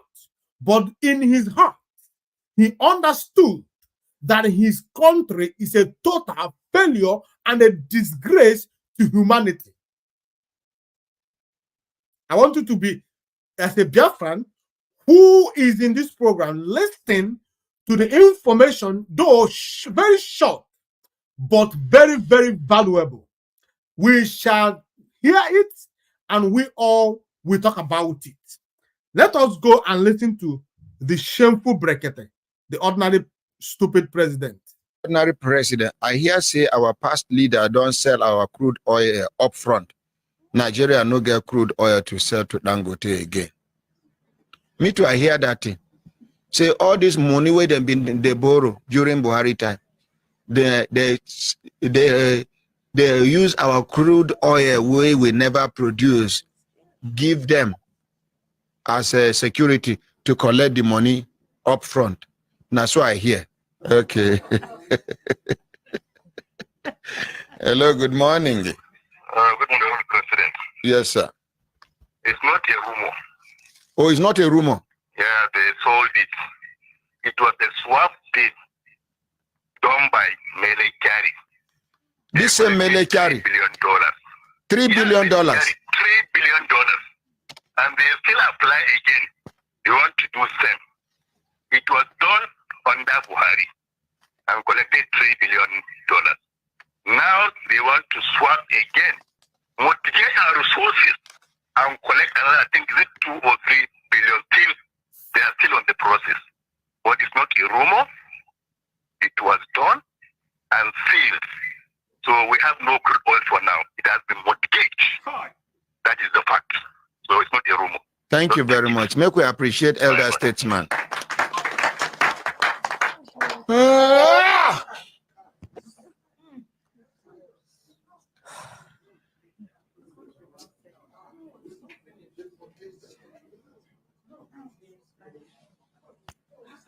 And they want patriotism. They want us to be patriotic, hungry people to be patriotic. Yes, we will be patriotic. We will be. We will continue to be patriotic. Please. A hungry man, my We president. will continue to be patriotic. Please. Please. We will continue to be patriotic. Nothing will affect our patriotism. We will. We will deal with them. But we will continue to be patriotic. Please.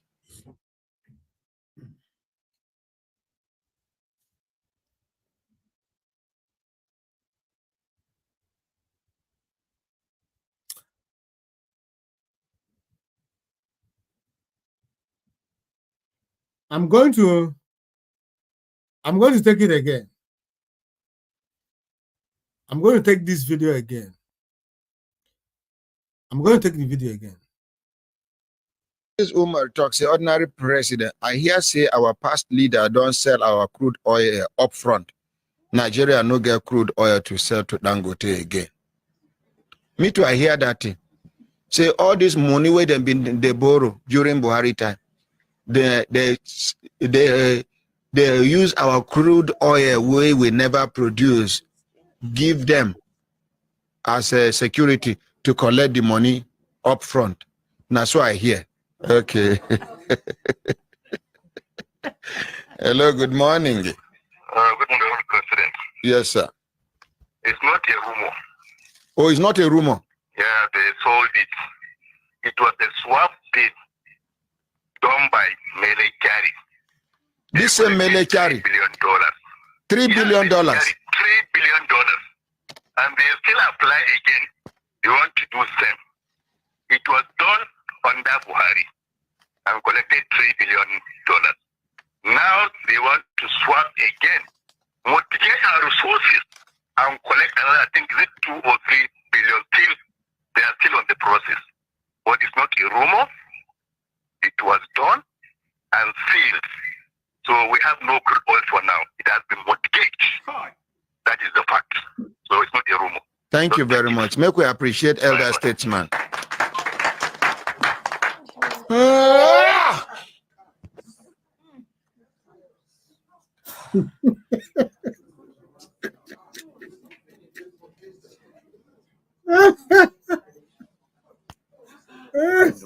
They want patriotism. They want us to be patriotic, hungry people to be patriotic. Yes, we will be patriotic. We will be. We will continue to be patriotic. Please. A hungry man, my We president. will continue to be patriotic. Please. Please. We will continue to be patriotic. Nothing will affect our patriotism. We will. Now, you heard it clearly. It simply means that your future is sold already. And what is mortgage? To mortgage something. Okay, let me tell you. Let us go to definition here. The dictionary definition of mortgage, a mortgage bond, because that is exactly what it is. A mortgage bond is finance borrowed against immovable property, using that property as a security for the loan. You know that Our crude oil is a movable one. You can't move it, it's there. So it's not like you use a car and mortgage. You mortgage your car, or you mortgage your this, you know, or maybe even your house. Even house could be demolished. But you see that crude oil, it is there. It is called a mortgage bond. They use it as a mortgage bond. They have mortgaged your future, like they have borrowed your future. Remember that the topic of this program said Nigeria is beyond human restoration. No man can fix Nigeria.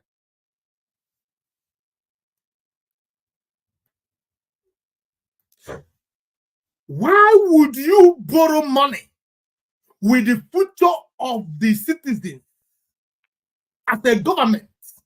As a government, you did not borrow this money that you used it to develop or build any, maybe for instance, you borrowed money to build electric plant, you know, to generate power, or you use it to build free housing or cheap housing, you know, for the citizens, or you use it to, you pump it into the economy, you know, to do something. You didn't. You borrowed all this money to squander. You shared it within yourself.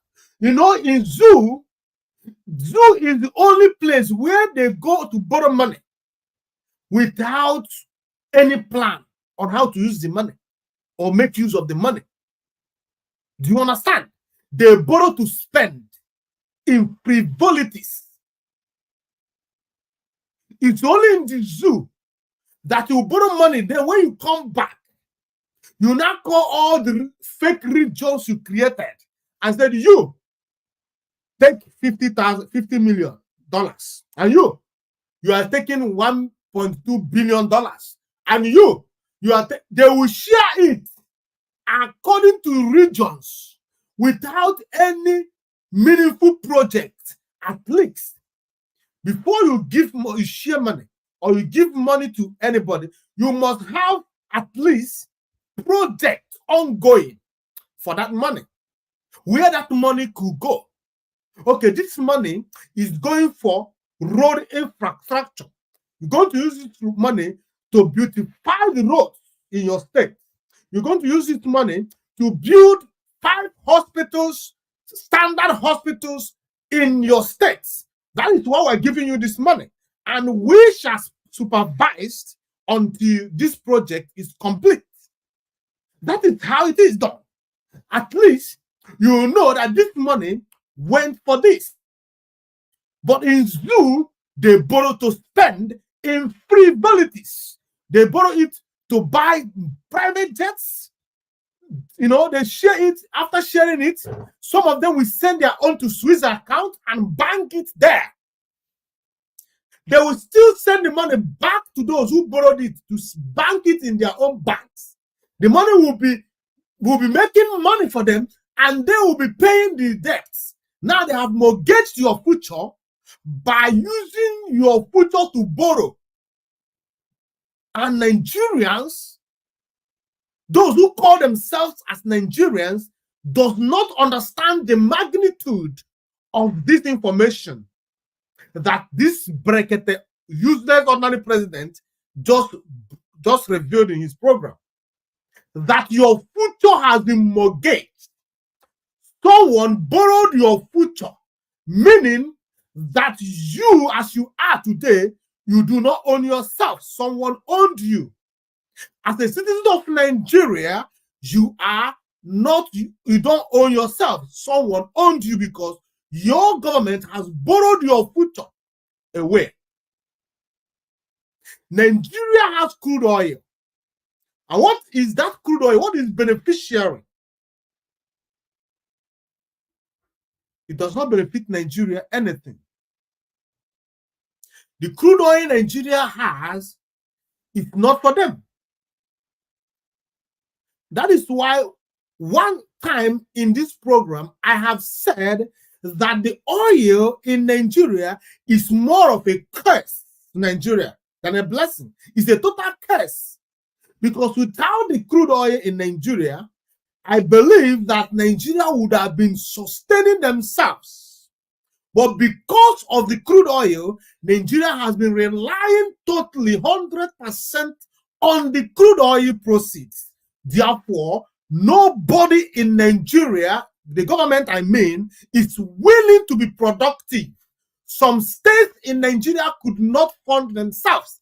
Just imagine the other day, the Nigerian government increased the minimum wage to 70,000. Some states come out to tell you we can't pay. We don't have the capacity to pay, but they are states. That means that the state does not even generate any money for themselves. They totally dependence on the monthly allocation given to them by the government from the proceeds of the crude oil coming from Biafra land. I don't understand. I don't know if you guys are following. I don't know if you guys understood this program this evening. The reason we are here is to tell you that Nigeria is irredeemable. When they say that something is irredeemable, it means you can never try anything, save that thing. It has gone beyond human restoration. Like a dead person in the mortuary can never be restored to life again. No matter how you claim to be anointed, those fake people that feel that is everywhere, who claim they have power. If you ask them to go to mortuary to express their power, they will run away. It simply means that you can never make a man or a corpse in mortuary to come back to life. That is the state of Nigeria. That is the stage of Nigeria. Nigeria has gone beyond turning points. Oh, this point, at least that. No, Nigeria is beyond, is irredeemable, is beyond human restoration. No man alive can restore Nigeria. Buhari was borrowing because he thought that he may never, because the point is that if not for the kidnap of Mazi Nnamdi Kanu in 2021, maybe by now, me and you would have been Biafrans. I am telling you. And this Buhari saw it. So they were borrowing to borrow. Let us grab as many as we could. While they are trying other things, which the kidnap of Mazi Nnamdi Kanu was one of it, which eventually happened. But if not for the kidnap of Mazi Nnamdi Kanu, they knew that Biafra would have come, but they kidnapped Mazi Nnamdi Kanu. They succeeded after borrowing your future away. Look at the kind of hunger, starvation, hardship in Nigeria today. But I tell you that over the years, Nigeria has borrowed more than $1 trillion, and they continue to borrow to date. And where you ask yourself, where is this money? Where are this money they borrow? Where are they going to? Are they going to the same economy that is in shambles? Are they being used for what? There is no infrastructure. Everything has decayed. There is no walkable road. There is no good housing in Nigeria. There is no drainage system in Nigeria. There is no electricity in Nigeria. There is no food security in Nigeria. There is nothing. No, not even what's it called?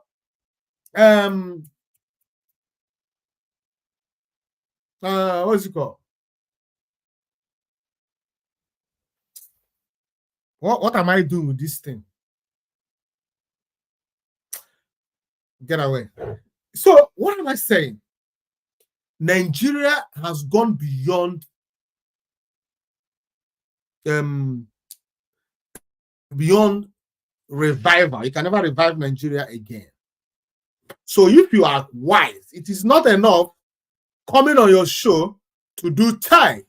No, it's not enough. It's not enough. It's not enough. Cry from now. Talk about patriotism. You're patriotic to who? Patriotic to who? You know this man, you say we will deal with them. I will still come to the protest aspect. You will deal with them. How? What are you going to do it to them? When you yourself is not even ready to change. You are only waiting for your own turn so you can be in that position where you will start to steal your own. It is not that you are patriotic. Your own patriotism is just to wait to buy time so peradventure your own turn will come and you start to steal. I'm talking to the ordinary stupid president, the Brekete. Who is here talking about patriotism? Patriotism to who? Patriotism to a country who have who stole everything from you. They stole your education. They gave you a disastrous education, according to Mazen Abdekan. They stole your peace and joy. They stole your security. The country you are talking, you want to be patriotic to. The same country stole your joy, stole your peace, stole your security. The same country stole your what is it called? Your education. The same country stole your well-being. The same country stole your clean environment, stole good housing for you. The same country stole good roads for you, stole good hospitals for you. When they are sick, the same country they rule, they lead, as the case may be, when they are sick, they could not find one hospital worthy to treat them. They will enter their private jet and fly away. But when your wife is pregnant, he will die trying to give birth because of lack of quality medical presence. All the good doctors, all the professionals left Nigeria. When you see professionals, doctors, medical practitioners leaving a particular country, know that that country is in for trouble, big trouble.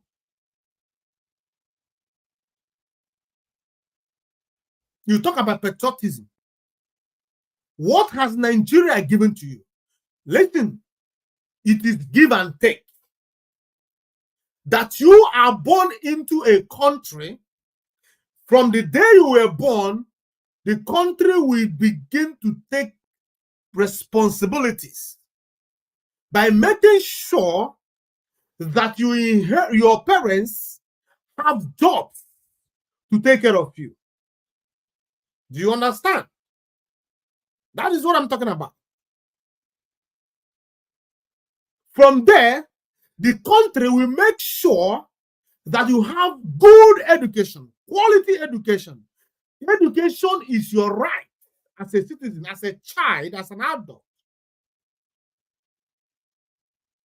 That is why in government schools, they hardly suspend a child because of the parents' inability to pay for his tuition fees. Because they understood that education is very, very important. It forms an integral part of every society.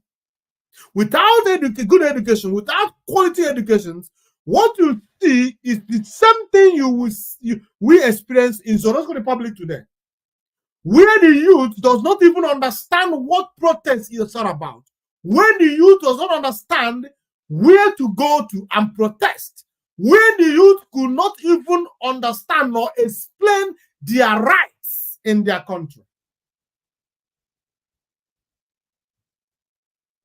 That is what you see. A country you can be patriotic to will be that country that will be willing to protect you, defend you, both in your country and in a foreign land. You that call yourself a Nigerian, if you are having issue wherever you reside abroad, can your Nigeria, the High Commissioner to Nigeria come for your aid? The Embassy of Nigeria, can they come for your aid? The answer is no.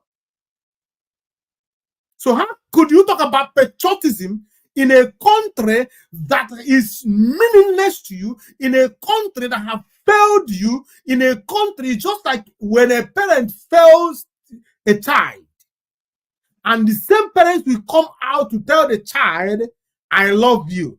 You must know that I'm your parents and we love you.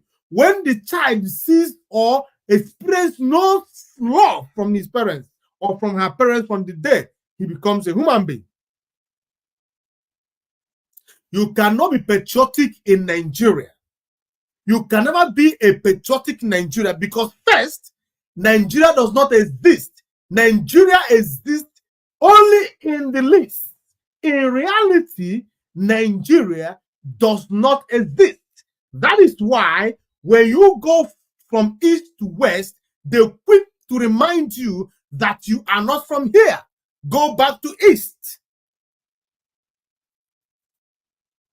That is why in the same Nigeria, where we said we have a secular system, where we say we practice a secular system, some certain regions, when you go there, you could be stoned for the so-called blasphemy and nobody will do anything. That is why in Nigeria, we have two types of courts in Nigeria. We have common court, we have the court, religious court called Sharia. We have common law and Sharia law in Nigeria. And these laws are very, very active in the same country. Nigeria is the only country that have different constitutions for different ethnic groups, for different regions, for different people. So how could you take such country serious? How could you say you belong to this country and you want to be patriotic to this country, a country that have swallowed the blood of its citizens without looking back? A country that does not have value for the lives of her citizens. Do you call that a country? Can you be patriotic to a country that sent you to Mediterranean Sea where you drowned? The other day, there was a video going viral where people were drowning in the Mediterranean Sea. Most of the people are Nigerians. So after passing through the Mediterranean Sea, and you still want to be patriotic to a country that sent you through the eyes of the needle, how could you be patriotic to such a country? You can never be patriotic to such country. Your country must first be a defense for you. Your country must first be useful to you, for you to be useful for the country. If the country is not useful to you, you look for another country that will be useful to you. So where is the patriotism? I mean, patriotic. That bracket, ordinary stupid president is talking about. He's so shameful of himself. He's so ashamed of himself. The other day, just a few months ago, he was rolling his mouth about Biafran's struggle. He was rolling his mouth. Let me tell you something. Even now that Biafra is not restored, it is still more organized. it is still more valuable, it is still more useful than Nigeria that has existed for more than 64 years.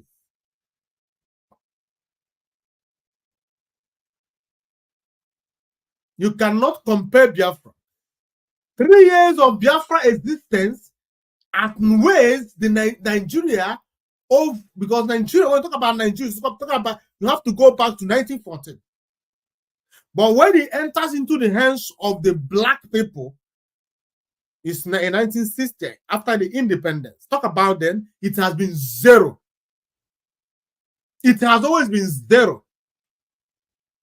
But Biafra that existed but 3 years, with the memory still flourishes in our mind. It flourishes in our brain. It flourishes in our in everything that has to do with us. Because Biafra is where everything starts and ends. Without Biafra, Nigeria will never have peace. The only thing that will save Nigeria is that they allow Biafrans to go. Because that is the only time, or the only time that things will start to be clearer for them, and they will start to see lights again. But as long as Biafra remains, we have decided that Nigeria can never have peace. Not the blood of over 3 million children that you starve. What about those people? Have you paid restitution for those people? Have you apologized for starving our children, over 3 million of them, sending them to untimely deaths? Those children committed no crime. Remember, those children was not among the soldiers that were fighting you. Those children does not even understand what secession is all about. The children, until their death, did not even understand why they are dying. They don't understand why they are hungry. They don't understand why their father, why their mother could not provide ordinary meal for them. They did not understand. But you had the heart to starve them to death, over, even when it was being told to you that these people are dying in thousands in every hour. It does not touch your heart, oh Nigerians. It does not touch your heart, oh Obafemi Awolowo. It does not touch your heart, oh Yakubu Gowon. You insisted to alienate and to exterminate a race. For what? For a crime that they committed not. The only crime of Igbo man, the only crime of Biafra is that they ask that things should be done in the right way. If you want us to be in this union, we have to be equally treated. We have to be in love. It takes love to thrive. It takes two to tango. It takes love to succeed. It takes unity to be successful. Without these things, it is total failure. And that is why Nigeria has hit the rock and going nowhere. We can never accept that country that have that have succeeded in wiping away over 3 million of us without apologies till date.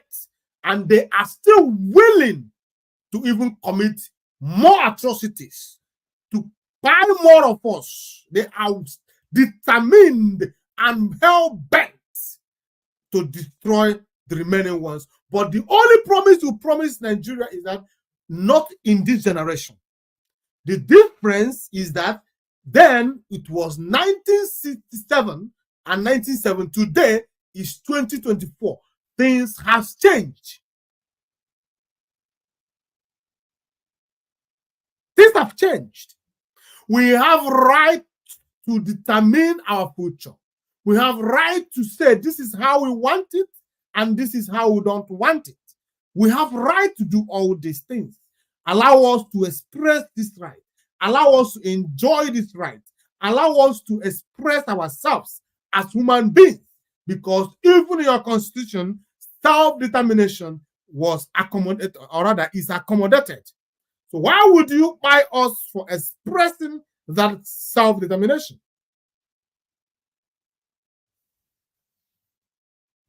So what am I saying this evening? Now let us go back. Let us go a little bit about their just concluded 10 days useless protest. It's laughable, though. It's so shameful that Nigerian youth could not do anything meaningful with their lives. Quite unfortunate. Oh, no wonder their former dead president Buhari called them lazy youths. Laziness is not only when you are not willing to go and work with your hand to earn a living. Laziness is also when you fail to do what you're supposed to do, both in freedom, fighting, both in all ramifications. You have to know and understand that no change does not come easy. Look at Biafrans. Look at us. Look at how determined we are. Since 1967 till date, we are still determined to be free. That is called determination. That is called seriousness. We shall continue to fight for our freedom until it is taken. Freedom is not given, freedom is taken. Ordinary, let me tell you, I forgot to bring to you the demands for the protest. To your own amazement, I want you to know that not even one of them was met. In fact, not one of them was discussed by the government of Tinubu. He looks at Nigerian youth, he sees them as buffoons, as nothing, empty vessels. They goes about stealing from the people that are also in the same predicament as them. You know why the Yariba people did not engage in this shenanigan, this shamble? One of the reasons first is that it is a Yariba person that is there. So they have played, as usual, the ethnic card. Omo Yoruba, Eminoko, they have thrown that ethnic card and it works on. Secondly, they thought that Ndi Igbo would got involved so they can use that opportunity to loot Igbo, our properties. But unknown to them, we had different plans for them. Not even a single Igbo man joined them. They collapsed like a pack of cats. Boredom. Not even a single gathering in this whole entire Yariba territory could record 1,000, in fact 500 protesters. Not even one, no place in Yariba land. But they protested. This has also again proved to you that without Ndi Igbo, these people are nothing. Imagine in a situation where Ndi Igbo joined the protest. Imagine a situation where Ndi Igbo come out to join the protest. Imagine what would have happened. The reason the protest collapsed is the absence of Oni Igbo, the absence of Ndi Igbo in that protest. The reason Nigeria failed is the absence of Ndi Igbo in the ruling class of Nigeria. Nigeria died in Ndibo. I am telling you, Nigeria died in Ndibo. The reason Nigeria did not succeed, could not succeed, is because Nigeria rejected Ndibo. Because of that, they failed, because Ndibo is the life, is the blood in the vein of Nigeria. And Nigeria despised what made them relevant, which is Ndibo. The contribution of Ndibo, the acceptance of Ndibo into the mainstream Nigeria, Nigeria refused Ndibo and they died natural death. As it stands today, Nigeria is beyond human restoration. Not even Onyibo could restore Nigeria as it stands today. It has gone beyond restoration. No human being. Nigeria is medically dead. Can never be revived. So this protest you saw the other day failed because Ndibo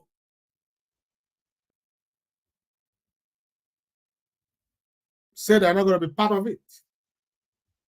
And they maintained it. And today, what has they achieved? Yoruba people cannot achieve anything. I tell you, let me tell you something. Let me start to expose more things to you. If Nigeria shouldn't disintegrate tomorrow, as we are going there, or we're almost there, it will be very easy for the North to succeed. The only problem the North will have will be a religious problem. The minority Christians in the North is going to pass through hell. In fact, it will come to a point where they will be forcefully converted or they live out away. That will be the only problem. But aside that, they can succeed. They can. But you see the Yoruba, the West, those in the West, my dear, never.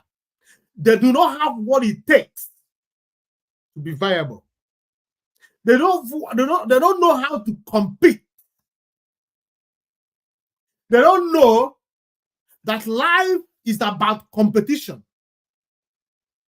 Competition is what makes China to be where they are today. Competition is what makes Russia to still remain relevant. Competition is what still makes America to remain relevant. Competition matters. Competition is real. Competition is good. But the Yoruba people lack competition. They only thrive in envy and jealousy. And how could you succeed when you are envious of the other? Instead of you to compete in a very positive way, so that as you are competing, you are becoming better, you are progressing, you are succeeding, you are increasing in wealth in every aspect. But when it comes to Yoruba people, they don't want to do anything. They just want to sit down, envy you. Anything that they cannot get through cunning means, through wayo means, that thing does not exist. When you look at them now, you see them, they are millionaire. What made them millionaire? Oil in Biafra land. They own oil well. You hear this one is the richest. They own oil well. That is why they thrive in Christianity. Because that is where the highest, what's it called? Highest Yahoo is. Talk about the big pastors. They are. Why? Because in Christianity, that is where the Yahoo started. That is why all of them, go and check them, all of them had Muslim background. Why did they abandon Muslim? And all of a sudden they are now the richest pastors. Because that is where Yahoo thrive unnoticed.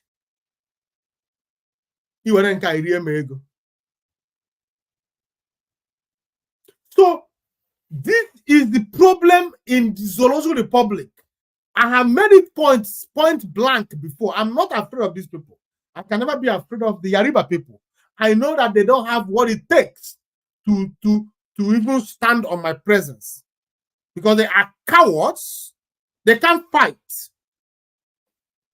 Anything that Koniwe cannot get them, that thing they have missed that thing forever.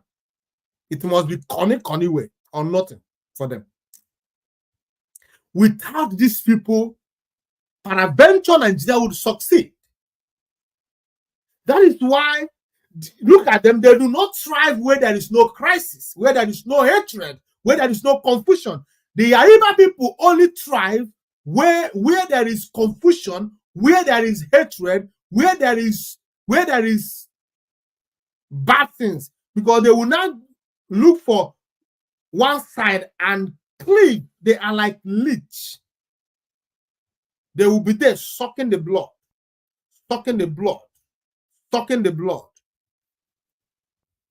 They went and cleave together with the Fulanis in order to bring down the Igbo. That is the only thing. But I thank Chukwu Okike Abiama. What is happening today with the government of Tinubu and the North?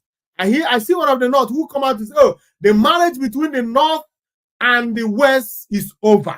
Well, who cares? Does it look like we give a fuck? Sorry for using this foul language. We don't give a damn about that. The marriage could crash to hell. We don't give a damn about that. We need Biafra, and Biafra we shall get. If you are a Biafran, do not engage yourself with Nigeria. Anything that has to do with Nigeria is contaminated. It will contaminate your destiny. I am telling you, take this thing. I said, if you know Chidinma or his daddy or his mom, cut part of this program and send to them. Let them use it and advise her. Nigeria is spiritually contaminated. Nigeria is spiritually sitting in shit. You know what is shit? That is where they sit, in spiritual realm. So if you go close to the Nigeria, you automatically contract that. Look at what is happening to their football stars today. Look at the one that called Oshime, Abi Oshime. Look at his life. Suddenly, no club wants him anymore.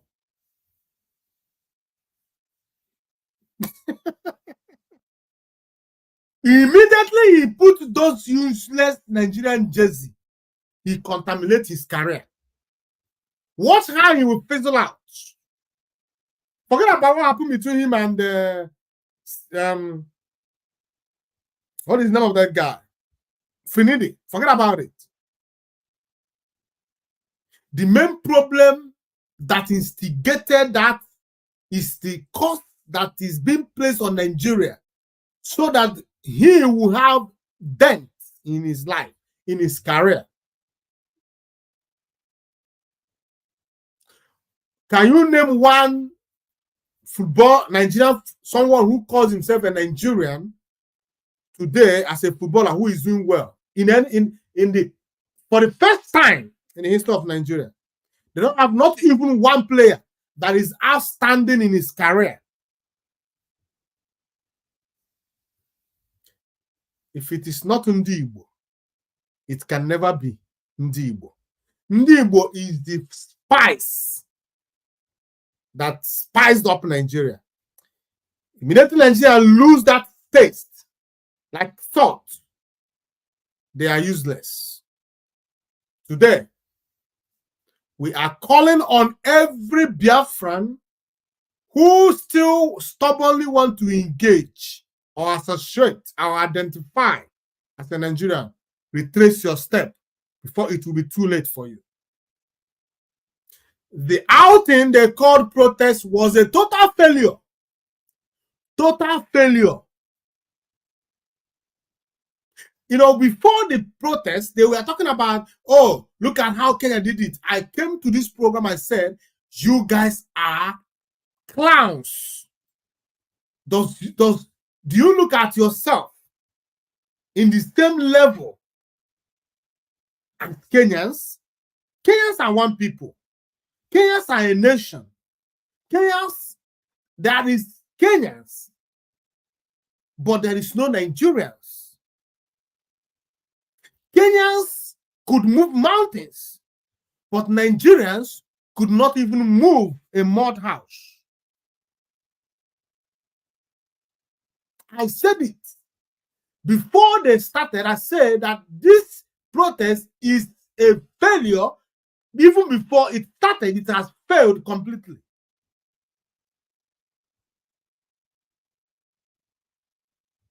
Not even one demand. Not one demand. For 10 good days. Do you know what is 10 days? Do you understand what 10 days is for protest? Kenya did not protest for up to 10 days and the government collapsed. The whole cabinet was dissolved in Kenya. That is the power of the people. That is when youth are working. That is the power of unity. Nigeria does not have what it takes to trigger revolution. They don't have what it takes to make a change in Nigeria. So that is the story for the day. So let us continue to watch them, because I hear that with the protest is still ongoing. It's going to continue until the zoo government met their demand. How could it be possible? When I see them include release Mazi Nnamdi Kanu, I know it is just to make Mezu Ahiri Okunda. Mezu Ahiri Okunda. That is when even the president of Nigeria knew that people are not serious.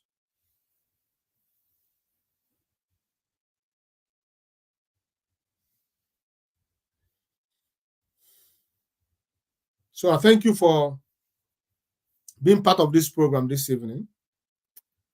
Thank you for joining us in this program. I want you to continue to remember our leader, Mazi Nnamdi Kanu, in your prayers. Always remember. Always make decree, because we don't pray, we decree. Always make decree in his life. That the Zoological Republic should free Mazi Nnamdi Kanu immediately. The call for Mazi Nnamdi Kanu's release continues. And we always use this platform to do that. This is the platform where the call for the release of Mazi Nnamdi Kanu is being made. And we shall continue to ask Nigeria, we shall continue to demand that Nigeria release Mazi Nnamdi Kanu. Mazi Nnamdi Kanu committed no crime. Several courts in the Zoological Republic have called for his release. The UN Working Committee called for his release. The American government called for his release. Several other organizations called for his release. The politicians in the Zoological Republic has called for his release. In fact, they tendered their signatures calling for the release of Mazi Nnamdi Kanu. And the question is, why is Mazi Nnamdi Kanu still in detention after all these verdicts from all these men? Why is Mazi Nnamdi Kanu still detained? The reason he is still detained is because he is Onyi Igbo. He's Igbo man. Anything that a Yoruba person could do to suppress Ndi Igbo, he is in for it. If his kinsman Awolowo could supervise the starvation of over 3 million children. What do you think that this one will not do? To keep Mazi Kanu in prison is more to compare starving over 3 million children to death. So when he look at you, say he has not even done half what I only would do. He has not even started. So what is this? Let Mazi Kanu be there. But I promise him, like I said before, as long as Mazi Kanu continue to remain in DSS dungeon, Nigeria will continue to nosedive into crisis, hardship. Yes, I have my people in Nigeria. Yes, I know.